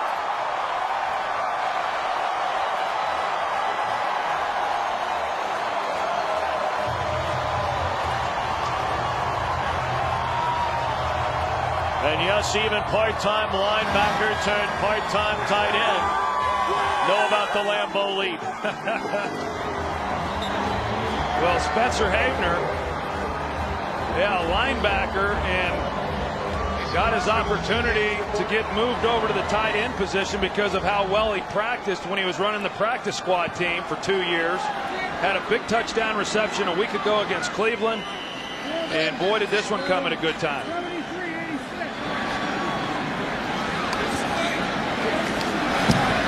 Point after is good to make it a 24-13 game. And as Troy Aikman has been reminding us for 2 days, Havener is a UCLA Bruin. He should be this versatile, right?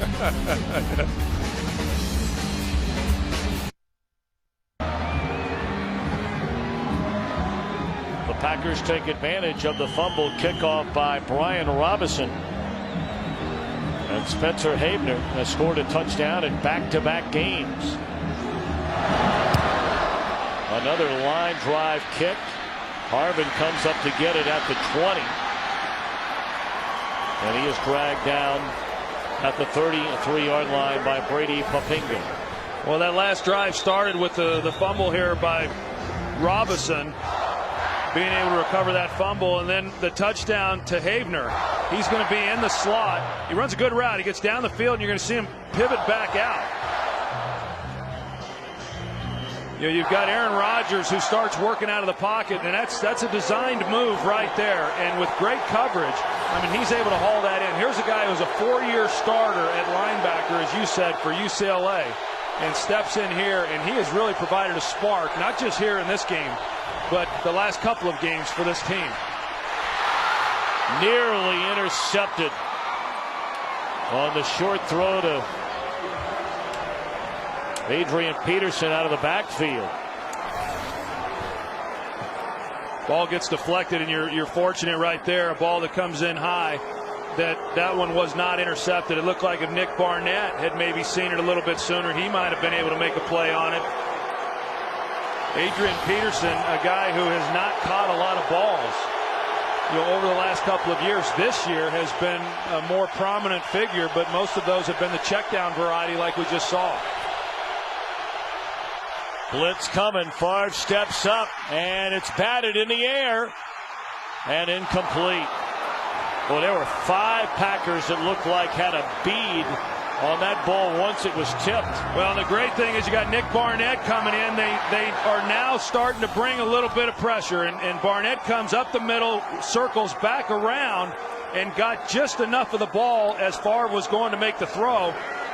And that's a couple opportunities now that Green Bay's had to get consecutive turnovers. A great look at it right there. Ball up like that, it is rare that a ball like that's not intercepted.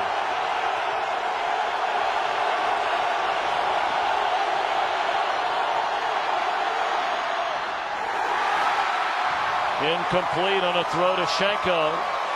So now the momentum clearly beginning to swing in favor of the home team. Desmond Bishop, who's getting his time on the field because of the injury to Brandon Chiller in coverage, does a nice job. On that third down, the Packers did not bring anybody. They stuck with their four-man pressure package. It was just good coverage. Louis puts a foot on it, pounds it all the way back to the 9-yard line. Tramon Williams is drilled at the 15. Boy, did he get hit. Jamarcus Sanford leading the charge.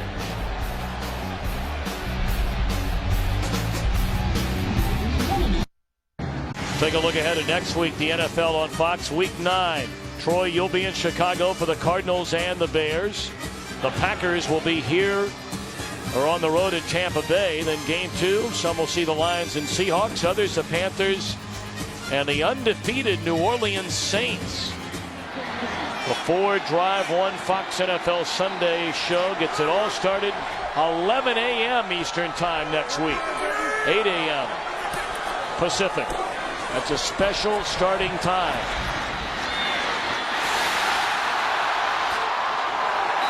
Amon Green out of the backfield has a first down.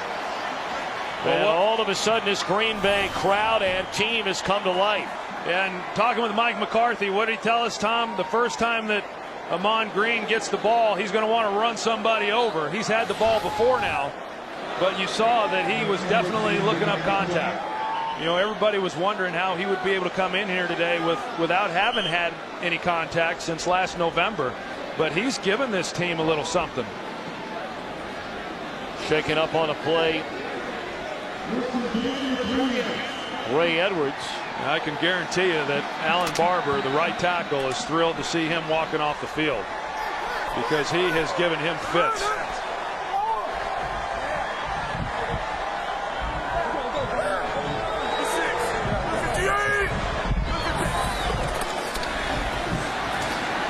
Great protection this time, and across the middle the catch is made to the 45, inside the 40, still on his feet is James Jones, just his 7th catch of the year, and that's a big one. Well, they bring in Brian Robinson, Minnesota does, and he's going to then be working against Alan Barber, the right tackle, and he does a good job of giving protection then to Aaron Rodgers, and a little unorthodox throw there by Rodgers, but effective nonetheless. And you've got James Jones then on the crossing pattern, and one of the few big plays they've had here today.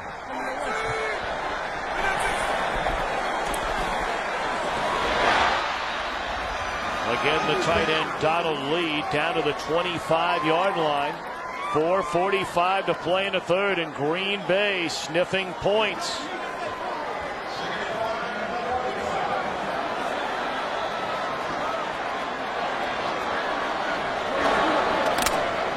In the first half, the Packers had 47 yards of offense.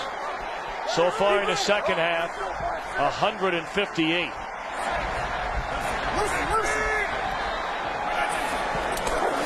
Blitz coming.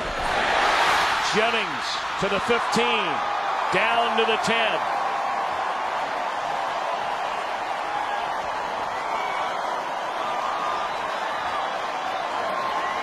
You're going to see that they motion Ryan Grant out of the backfield. They go empty set.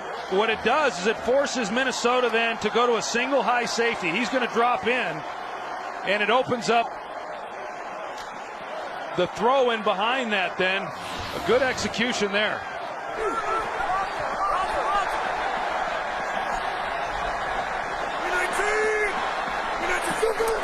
They spotted at the 11. Jennings trying to beat Payman. That's a 5-yard catch.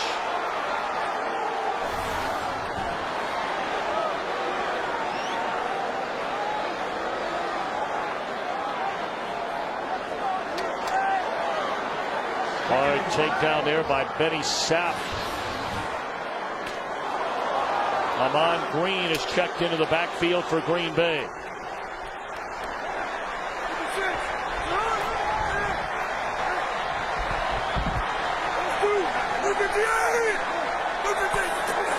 And they give it to him. ball carrier. Third down. They can get a first down at the 1. Injured Packer is the right tackle, Alan Barber.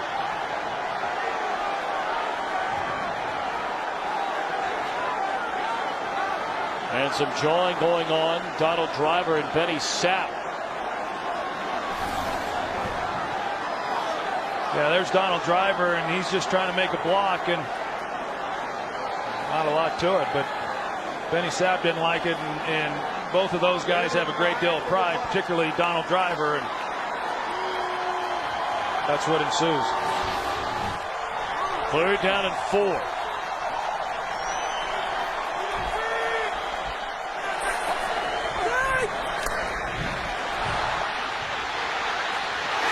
Havener again, touchdown, and the game is on in Green Bay.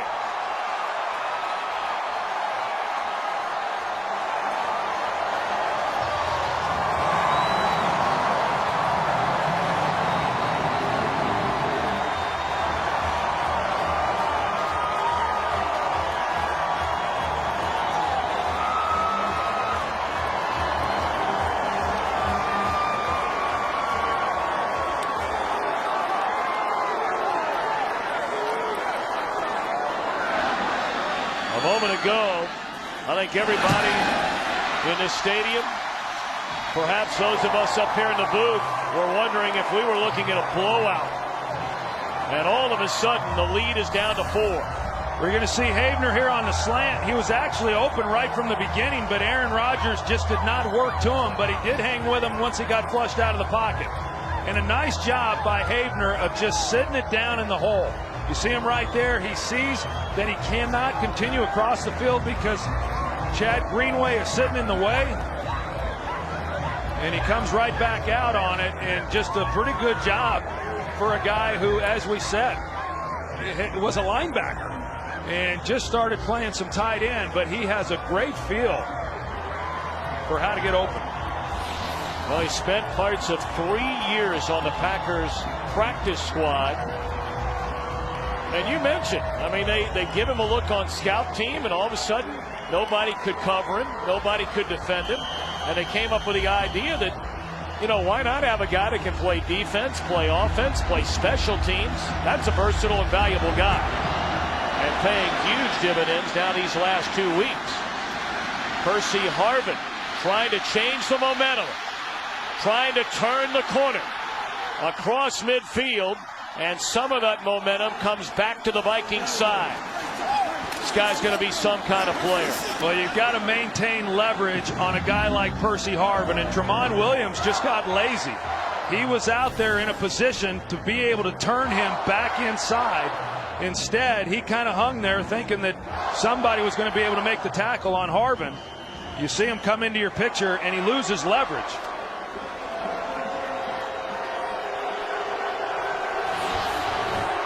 Ball at the Green Bay 38-yard line. 1:48 to play in the third quarter. And nowhere to go for Adrian Peterson on first down. Wrapped up by Clay Matthews. Well, Adrian Peterson having a little better day today than what he had a month ago against the Packers. But I think still, all in all, if you were to ask Dom Capers, you know, hey, Adrian Peterson here in the third quarter would have 62 yards rushing, I think you'd probably feel pretty good about that.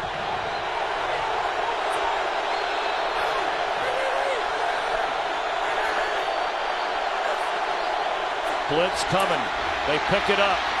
Favre. Miscommunication there with Berrien. And really, you go all the way back to training camp, where Berrien did not play a single game and never got on the same page with Favre. I'll tell you what, right now, Green Bay's mixing it up on the outside. This is where Al Harris wants to be. He wants to be up in press coverage. Let me play the receiver one-on-one, not worry about what anyone else is doing on the field. And then the Packers also brought the pressure up the middle. And so we've seen some different looks now by Green Bay defensively. And you see here Al Harris is again.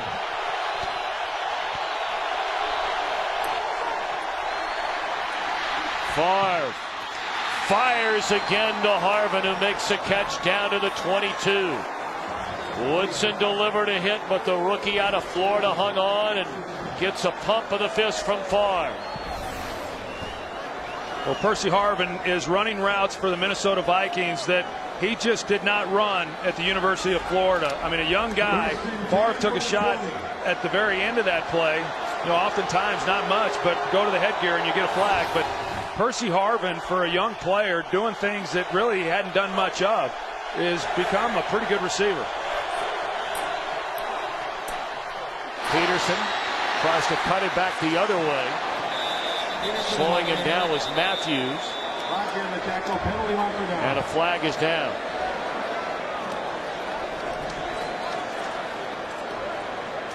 We saw Clay Matthew.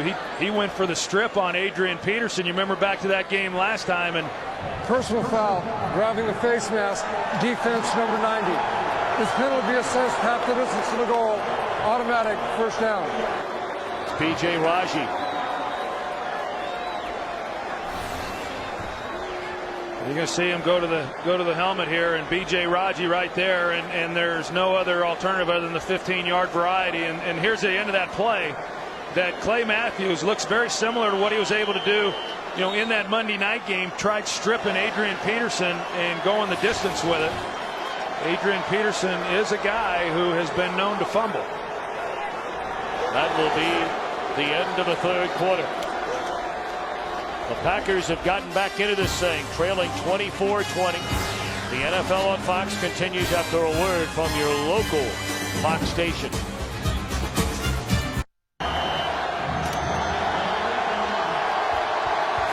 Final stanza set to begin at Lambeau Field in Green Bay. Favre and the Vikings. First and goal after the penalty at the Packer 9. Leading 24-20. Peterson hammered at the line of scrimmage. Ryan Pickett, Aaron Campman, both there to meet him.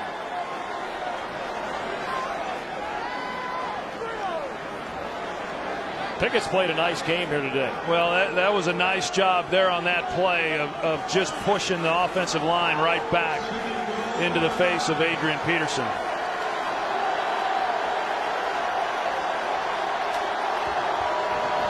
Adrian to the sideline. Taylor into the backfield. Second and goal.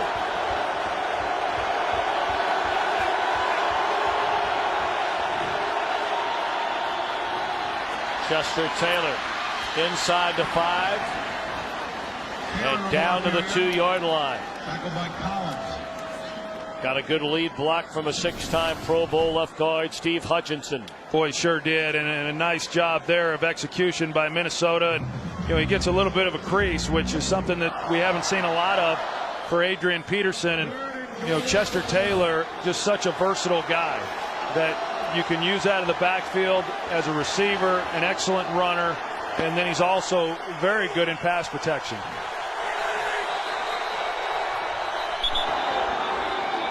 Green Bay spends a timeout. Third and goal upcoming when we return.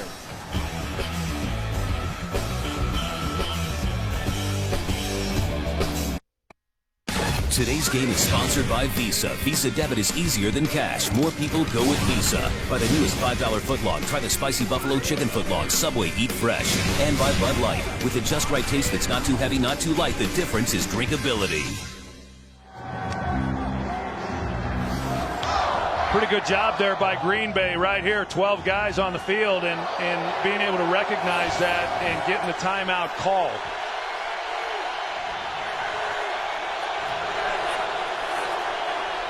Favre on third and goal. Throws a touchdown to the tight end, Jeff Dugan. Third touchdown pass today for Brett Favre. Yeah, you pack everybody up, make it look like run. Dugan starts from the backfield. You can see him here into the flat. And then it's just a matter of getting everybody outflanked and getting the ball in his hands. And a good throw there by Brett Favre. That was pretty easy.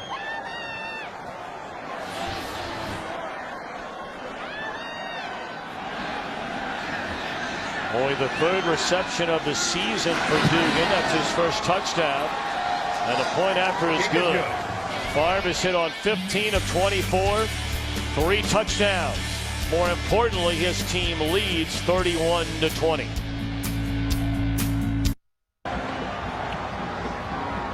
Lambeau Field opened in 1957, and no one has played quarterback like Brett Favre for the Green Bay Packers or at Lambeau Field. 3 more touchdown throws today for Favre, but of course the first 3 as a visitor. Again, let's go downstairs to Pam Oliver. Pam. Well, Tom, even when things got a little hairy for the Vikings, that group remained upbeat and positive. One thing I saw numerous times is an empty bench. That means all of the players who weren't on the field at the time stepped out to the sideline to see what was happening. And, of course, there were a lot of congratulations going on once Brett Favre and the offense scored. Pam, thank you very much for that. This is a team that has become quite close in a short amount of time since Favre signed in the 3rd week of August. Ryan Grant a first down carry. Now, you know, you look at the addition of Favre, and really when all was said and done, you know, Troy, are you better with him than you were without him? And they're averaging 6 more points per game through 7 games, and that number's going up with a 31 on the board today. Well, there's no doubt that they're better with Brett Favre. I mean, you take the first game against the Green Bay Packers as an example. When you hold Adrian Peterson to 2.2 yards per carry, that's a game the Vikings a year ago can't win. But yet they won it because of the arm of Brett Favre. Good protection for Rodgers. Reception by Greg Jennings. You know, I got to tell you, Tom, that was a heck of a drive by Minnesota answering. I mean, all the momentum had shifted. It was clearly behind the Green Bay Packers, obviously all set up by the return of Percy Harvin. I mean, there's a lot of yardage there with Percy Harvin in this return game that has made a real difference in the ball game.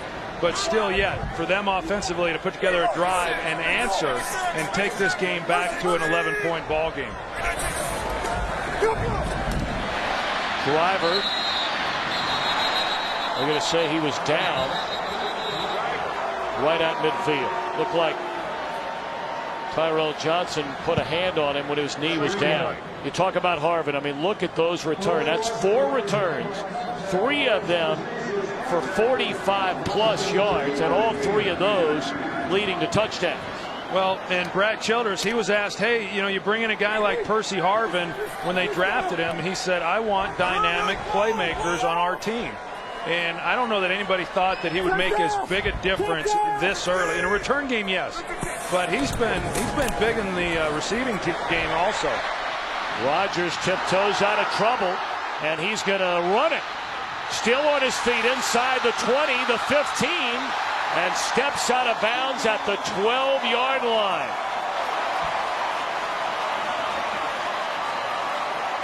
Well, we've talked about it coming in. TJ Lang making his 2nd NFL start.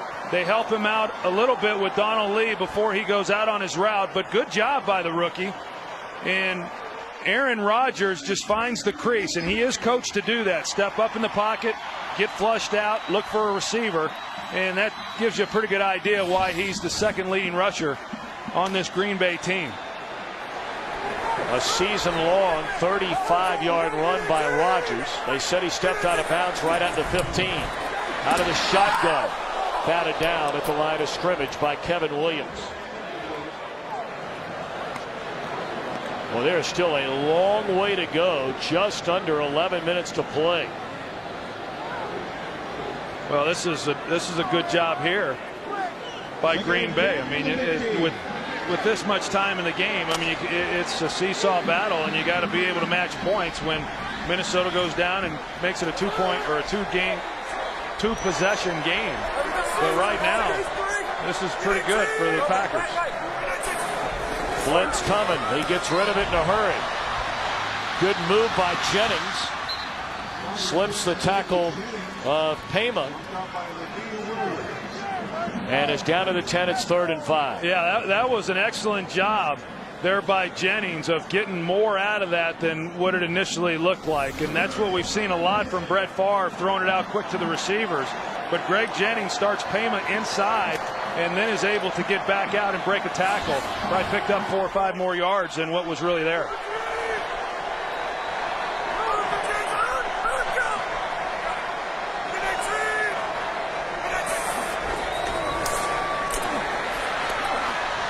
That's a flag all the way. And a touchdown reception by Jennings. The flag came down long before the ball was ever in the end zone. We have to wait the official verdict. He got tangled up with Payma, did Jennings, in the corner of the end zone. Aaron Rodgers doesn't get this throw off if we don't get the block right there by Brandon Jackson. Two fouls on the play, both of them against Minnesota. Holding, defense. This penalty is declined. Pass interference, defense. Number 41. This penalty is declined also. Yeah, that's play results in a touchdown. That's one of the greatest catches I've ever seen. You know, I mean, pretty remarkable. Yep. I mean, he was getting banged around pretty good, and I don't know that he ever even saw the ball really coming out of Aaron Rodgers' hands, but yet as he's stumbling along, he's able to then locate the football and bring it in. I think oftentimes they're going to go for 2 here. Trying to get it down to a 3-point game. Green Bay 1 of 2 on 2-point conversions this season.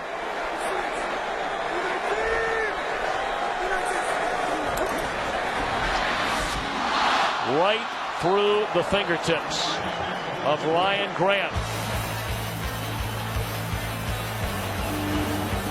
A 5-point game at Lambeau. Today's game on Fox is sponsored by Cadillac.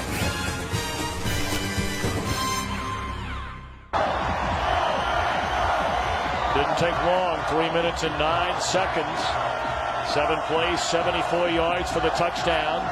And now Percy Harvin, who has been a huge factor, especially in the return game for Minnesota, takes this one from his own 11. Not so fortunate this time. Here's the 2-point conversion play by Kevin Williams. Didn't see this live, but it actually goes, he almost caught it with his bicep, but it goes right between his arm there, and that's what deflected it just enough to keep Ryan Grant from being able to haul that in. Initially, it just looked, because it was there. I mean, if they were able to make that catch and execute that play, that was a pretty easy 2-point conversion, but a good play by the Pro Bowler. 10:23 to play at Lambeau Field in Green Bay. A 5-point Minnesota lead.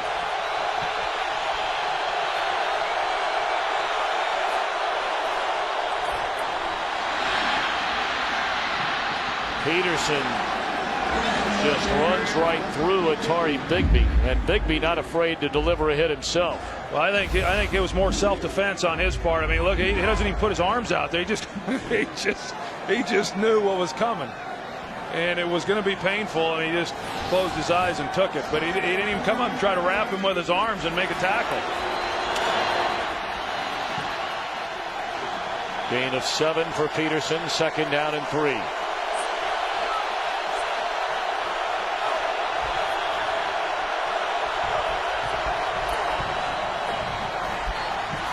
Peterson across midfield and tackled from behind at the 46-yard line. Yeah, Aaron Campman, he actually plays this pretty good, but he was just too slow in reacting. You're going to see him squeeze this. He's going to come underneath and try to make a play there, but he just couldn't get there in time, and then that's the lane. And once you see Adrian Peterson get to that 2nd level, I mean, it's rare that you're not going to then see him get on to the 3rd level. Peterson, 21 carries now for 94 yards. 1st down for Minnesota.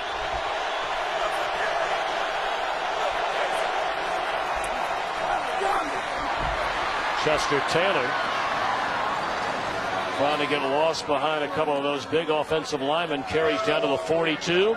Don't turn your dial, because at the conclusion of this one, we go to Philadelphia for a game 4 of the World Series. The Yankees leading that series 2-1.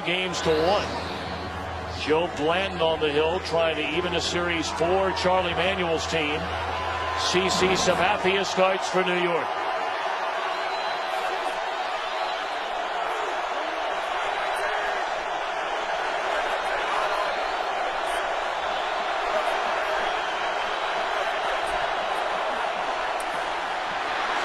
Great protection, then it collapses at the end. Favre could not find an open receiver. It took a hit from Matthews. It's one of the few times that we've really seen both Al Harris and Charles Woodson locked up in man coverage. Now they're not coming up and jamming them. They're giving them free releases off the line of scrimmage. But because they were up pressed, they didn't give anything right away then to Brett Favre, and then that was Matthews coming around the backside and able to make the play. 3rd and 6.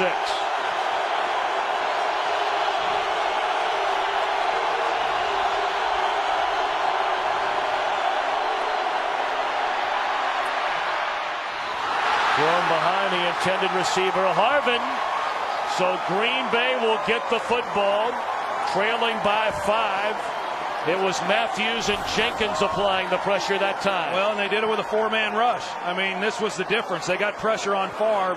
He was open. You're going to see Harvin is open there in the hole, but because of the pressure, then it's a throw that's behind him. That's one of the few times they've gotten to Favre with pressure with just a 4-man rush.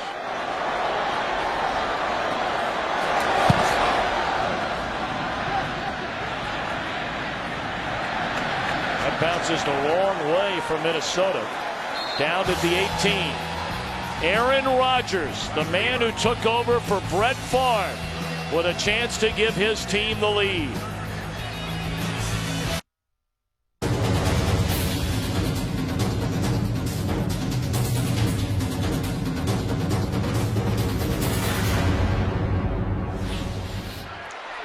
Turning into the kind of game we thought it would be before kickoff. One-sided in the opening half in favor of Minnesota. Green Bay's had the ball 4 possessions in this half and scored on every possession. Breaking a tackle is Kuhn, and he's out to the 34. Boy, he's a load to bring down, is Mr. John Kuhn. A pretty impressive second half here by this offensive line and the protection that they are now affording Aaron Rodgers. You know, good coverage again, much like what we saw there in that first half by this secondary for the Minnesota Vikings. But because he had time, he was then able to come underneath to Kuhn and make it a positive play.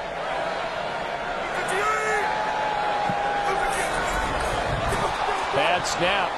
Rodgers able to get his hands on it and then throws complete over the middle to midfield to Donald Driver. Penalty flag down behind the line of scrimmage. Driver's shaken up after making the catch. Personal foul, roughing the passer, defense number 91, unnecessarily threw the quarterback into the ground. The 15-yard penalty will be added to the end of the play. First down. And it starts with a bad snap by Scott Wells, and you know, just an excellent job there by Aaron Rodgers of keeping the play alive and being able to find Driver. And there's the hit by Ray Edwards. You know, I don't know. I mean, the official made that sound like it was pretty serious. I mean, he just came in and made a tackle. I don't know what a penalty is anymore on a quarterback, but good execution there by Green Bay and Donald Driver being able to make that catch. Well, they're still taking a look at Driver. He has been such a huge weapon, a 3-time Pro Bowler. Surpassed Shannon Sharp this season to become the franchise's all-time leader in career receptions. And this crowd is trying to will Donald Driver to get to his feet.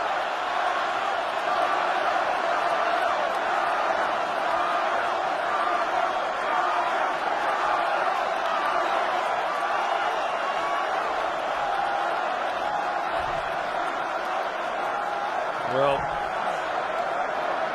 I can tell you this, if there's any way that Donald Driver can get back out on that field and play, he'll play. He's one of the most competitive guys in all of football. One of the toughest guys as well.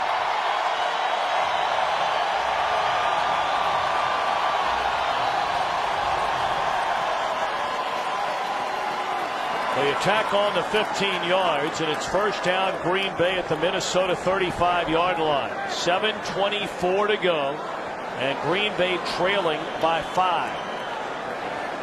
And they bring in Jake Allen, who was just signed off the practice squad this week. Allen, number 13.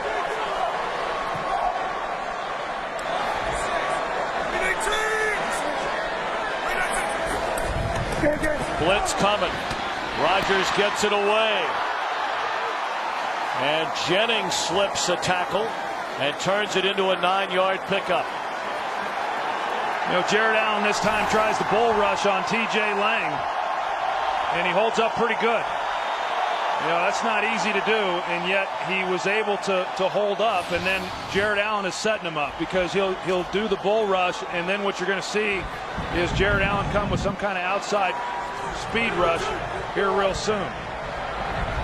Donald Driver checks back in for the Packers. And Rodgers is at a sack. They're saying Jared Allen is saying sack, and the officials agree. Yeah, he went down on a knee, and T.J. Lang did such a good job that this time they decided they wouldn't put anybody on Jared Allen. You know, he just got a free run.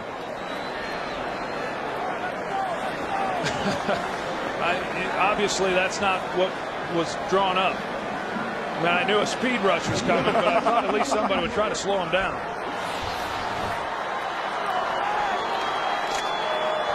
Third down and 8.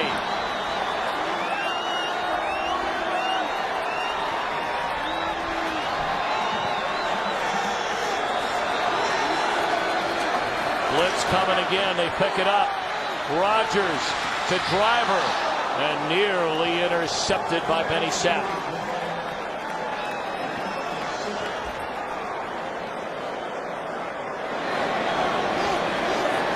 So the 3rd and 8, an incomplete pass by Rodgers, who limps off the field. He's brought his team back from a 24-3 deficit to make it a 5-point game. And again, Rodgers will be looked at over on the Green Bay sideline. This will be a long field goal try for Mason Crosby. 51 yards. He's hit on 1 of 3 from 50 and beyond this year. No good.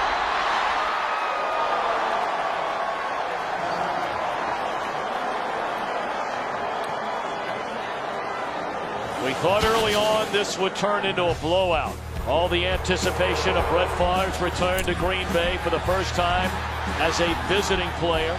The sacks were piling up again as they did in the first meeting between these two teams. And Favre was rolling. But in the second half, Green Bay's offense has come alive. A touchdown pass to Haebner. Dugan a touchdown catch to swing the momentum the other way. But then Green Bay scored to make it a 31-26 game. Favre gets the ball back with 5:38 to go. And he's throwing on first down. A screen to Adrian Peterson, who rushes down the sideline, cuts it back to the inside, and tackled at the 14-yard line.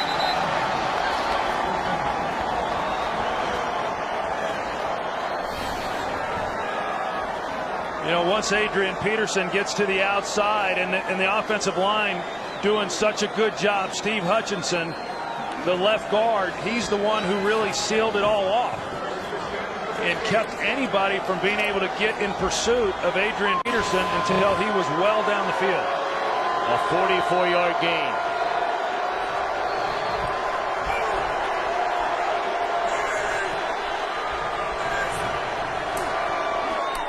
Peterson leapfrogs one tackler and then is dropped after a very short gain. Obviously, for the Green Bay defense here, Troy, it's got to be a field goal, which would leave you within 8. Touchdown, 2-point conversion, a tie.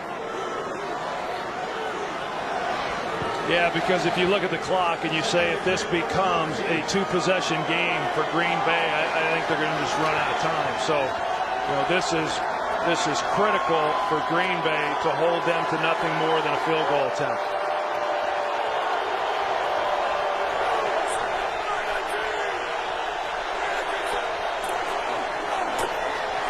Chester Taylor caught from behind by Matthews. Boy, his daddy was a great football player for so many years in Cleveland. Clay Matthews just comes right down the line, and oftentimes that's the guy who's unaccounted for. You're just hoping that he's going to play maybe the naked from the quarterback off the back, and Clay Matthews did not, and made for an easy tackle for a loss. Troy, you and I were so excited, our entire crew, I think everybody across America that loves watching the NFL, knowing that this game was finally here, and all the buildup of Brett Favre coming back to Green Bay. He's played beautifully. It's turned into a good game. It looked like Green Bay was going to get run out of their own gym there for a while. Yeah, it sure did, and I think you got to give Green Bay credit for the way that they came out here in this second half. I'd like to have known what Mike McCarthy might have said to that offensive line going in there at halftime, because they've blocked much better here in the second half, and as a result, it's allowed Green Bay to get back into this ball game and turn it into something, and now the game really comes down to what's about to happen here for the Minnesota Vikings offensively. Well, the Packers have just spent their final timeout, so if they get the football back, and obviously they're hoping for just a field goal in this situation, they'll have plenty of time, but no timeouts left for Green Bay.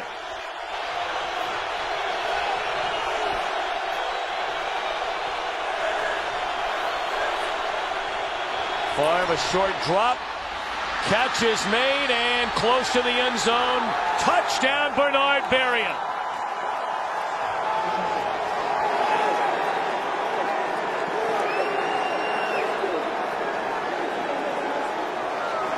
Fourth touchdown pass of the game for number 4. Well, the Green Bay Packers, they brought the blitz off of that side, thinking that if they could get to Favre, or at least make him get the ball out of his hands, that they could then come up and make a tackle short of the first down. Didn't happen that way. Well, for Brett Favre, only fitting it would be a record-setting day. 21st time in his career, 4 touchdowns or more in a game. You see him right here. They come with the pressure, and yet Favre does have to get the ball out. They just allowed Bernard Berrien to come off the line of scrimmage, really uncontested. And Favre is as good as there is in the league at sensing the blitz, getting it out. He got it out quick and gave Berrien an opportunity to then make a play after the catch. With the 21 games of 4 or more touchdown passes, Favre has tied Dan Marino for the most such games in NFL history.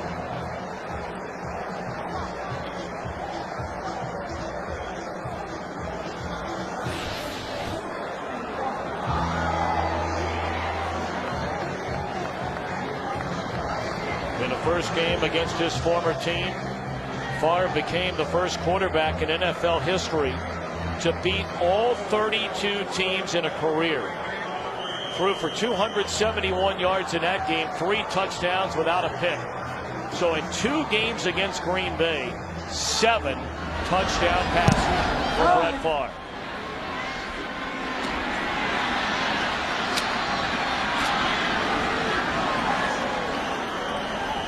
Lamont Green to the 26-yard line. Don't forget, stay tuned for the OT presented by Lowe's.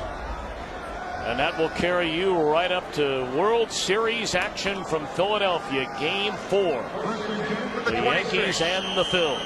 It's really not all that surprising, is it, Tom, that he's done what he's done against the Green Bay Packers this year? I mean, he's always, throughout his career has had a real flair for the moment. And I think anybody who has followed Brett Favre, I can't imagine anybody that hasn't, fully expected him to come out here tonight and play well. Rodgers had an open receiver, but boy, did he take a hit from Jimmy Kennedy just as he threw the football. And Rodgers telling the training staff, don't even bother. Yeah, right at the end of this, you're going to see it as he gets it right up the middle. Jimmy Kennedy, and those are the kind. There's a lot of hits on a quarterback that don't hurt as bad as what they might look. That's not one of them. When you're stepping into a throw and you're taking a helmet right to the midsection.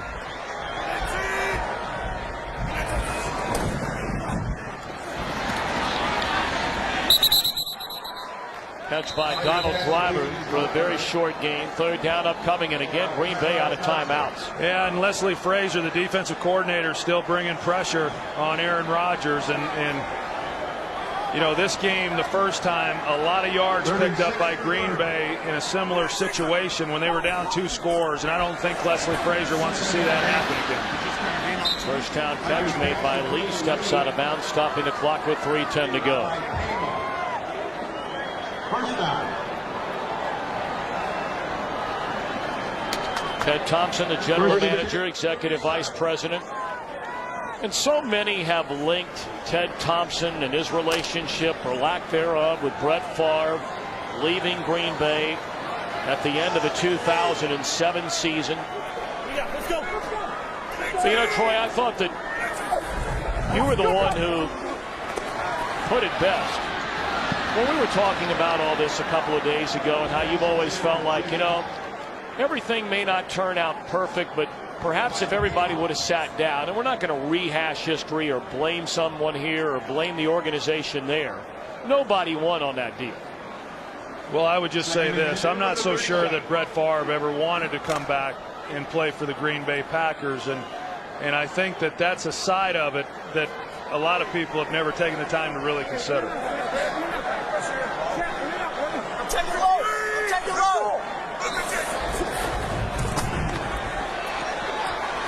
Rodgers throws, and it's incomplete. He had an eye on Jennings, who is well covered by Carl Payma. There is a penalty flag down.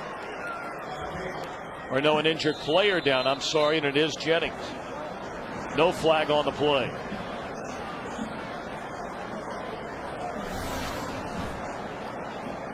Couldn't see exactly what happened to Jennings at the end of this play.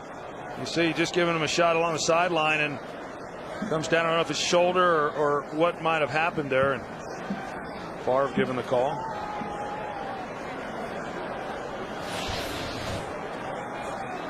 You know, the legendary baseball broadcaster Harry Carey used to say to me regularly when we worked together for many years in Chicago, there's 3 sides to every story, Tom.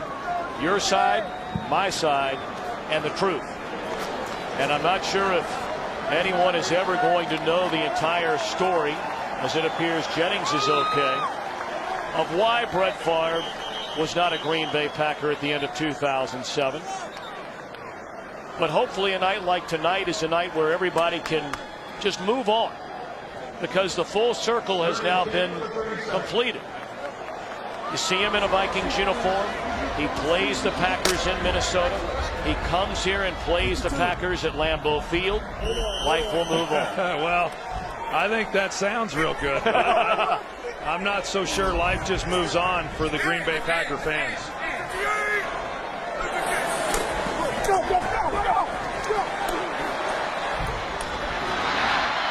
Catch made over the middle by James Jones, and that is the first down to keep this drive alive with 2:51 left. Penalty flag all the way back at the 30-yard line. So that completion may be coming back. Holding, offense number 78. 10-yard penalty, repeat, 3rd down.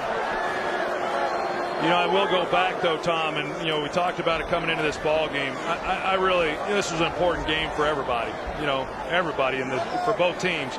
It's important for Brett Favre. Everybody wanted to know how Brett Favre felt about coming into Lambeau and playing. I still maintain that this game meant more, or was more important to Aaron Rodgers than it was to Brett Favre. Brett Favre's had a Hall of Fame career. I mean, that career has been played out. It's been great. We all know that.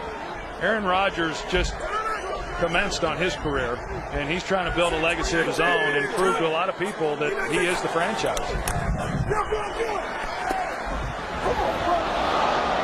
Incomplete on 3rd down.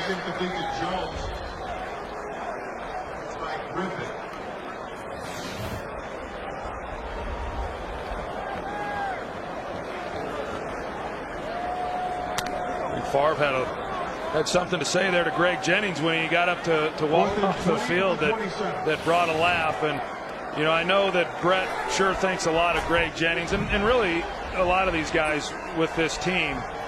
Greg Jennings played well for old number 4 when they were on the team together.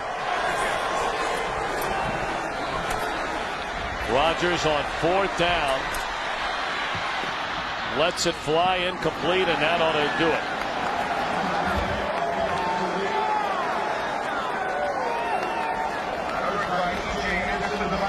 So Favre will start the celebration with his Minnesota Viking teammates.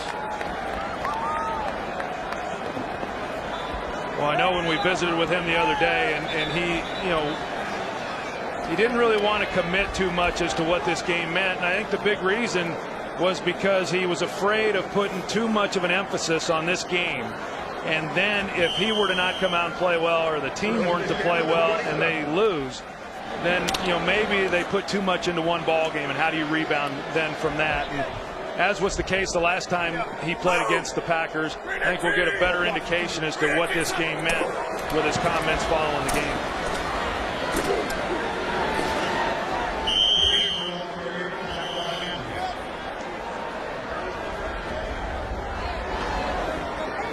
Well, Minnesota 2 minutes and 20 seconds away from a 7-1 start, their best start since the 2000 season. They've now won 16 of their last 20 games, and this will be the first sweep against their rival Packers since 2005. Next week is a bye week. This will take us to the 2-minute warning. 16 glorious years wearing the green and gold, and 2 minutes away from winning one wearing the purple and white.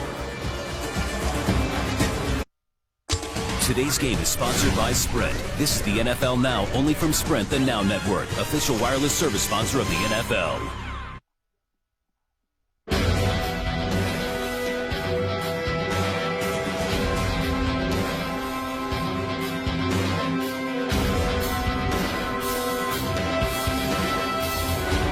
Brett Favre 2 minutes away from leading the Vikings to a season sweep over his former team, the Green Bay Packers. Troy, when we come to these cities, you read the local newspapers, and clearly the coverage of Favre coming back here during this entire week and all the way through the Sunday papers today. Thought they did a really nice job of trying to put into perspective on so many levels the relationship the fans in Green Bay have with Favre. I mean, when he came here, he's a guy in his early 20s, liked to hang out in the bars and do what a lot of guys in their 20s like to do that are single. Then he got married, became a father. Remember the Monday night game where his dad had died the night before? He comes out, clearly a very emotional night. They rooted for his wife, Deanna. She was battling breast cancer. I mean, they watched this guy go from a young man to an adult. Much like fans in Dallas watched you do the same thing after you left UCLA. And really a lot of nice stories written, even with the rivalry and maybe some of the bad blood that has transpired since he left here 2 years ago. Well, it's been a love affair with Brett Favre and the fans here in Green Bay for 16 years. And no one would have ever thought that you would see someone like Brett with the career that he had go on and play anywhere else. And it's been hard. I mean, it's been emotional for those that have been a part of it, the players, Brett Favre, but it's been emotional for these fans for all the reasons that you just said. I'm asked a lot as to what I'm most impressed with at 40 years old about Brett playing, and it hasn't really been his performance, because you kind of expect that. It's been that he's been able to come back each week and play. You talked about this being their bye week. This comes at a really good time for Brett Favre. In fact, he said that this week he missed some practice time for the first time and had to get into the cold plunge, which is, I never liked getting into it because it is so cold, but he had to get into it just to try to get ready for this ball game here today. And I think that's the big question. Is he going to maintain this level of play as we move through this season?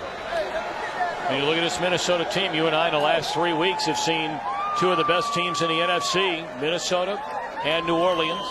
Saints are still undefeated. Could you imagine those two teams getting together in a dome? Well, I will tell you that, now having seen the Vikings and also having covered the Saints this year, I think the Saints, as we sit here tonight, are the cream of the crop in the NFC. We're down to only 2 unbeatens. Matt Flynn takes over at quarterback. And they pitch it once, then a fumble. Matt Flynn's pass complete to Lee. And it's covered up by Green Bay. Well, Brett Favre will receive congratulations from his teammates. We're going to stop the clock with 2 seconds remaining. And now it'll expire, and the Vikings go to 7-1. The Packers slip to 4-3. Former Packers Ryan Longwell and Brett Favre celebrating the 38-26 win. Troy enjoyed it. We send you now bonus coverage to the desert, where Chris Myers and Brian Billick will take you home from the Panthers and the Arizona Cardinals. So long, everybody.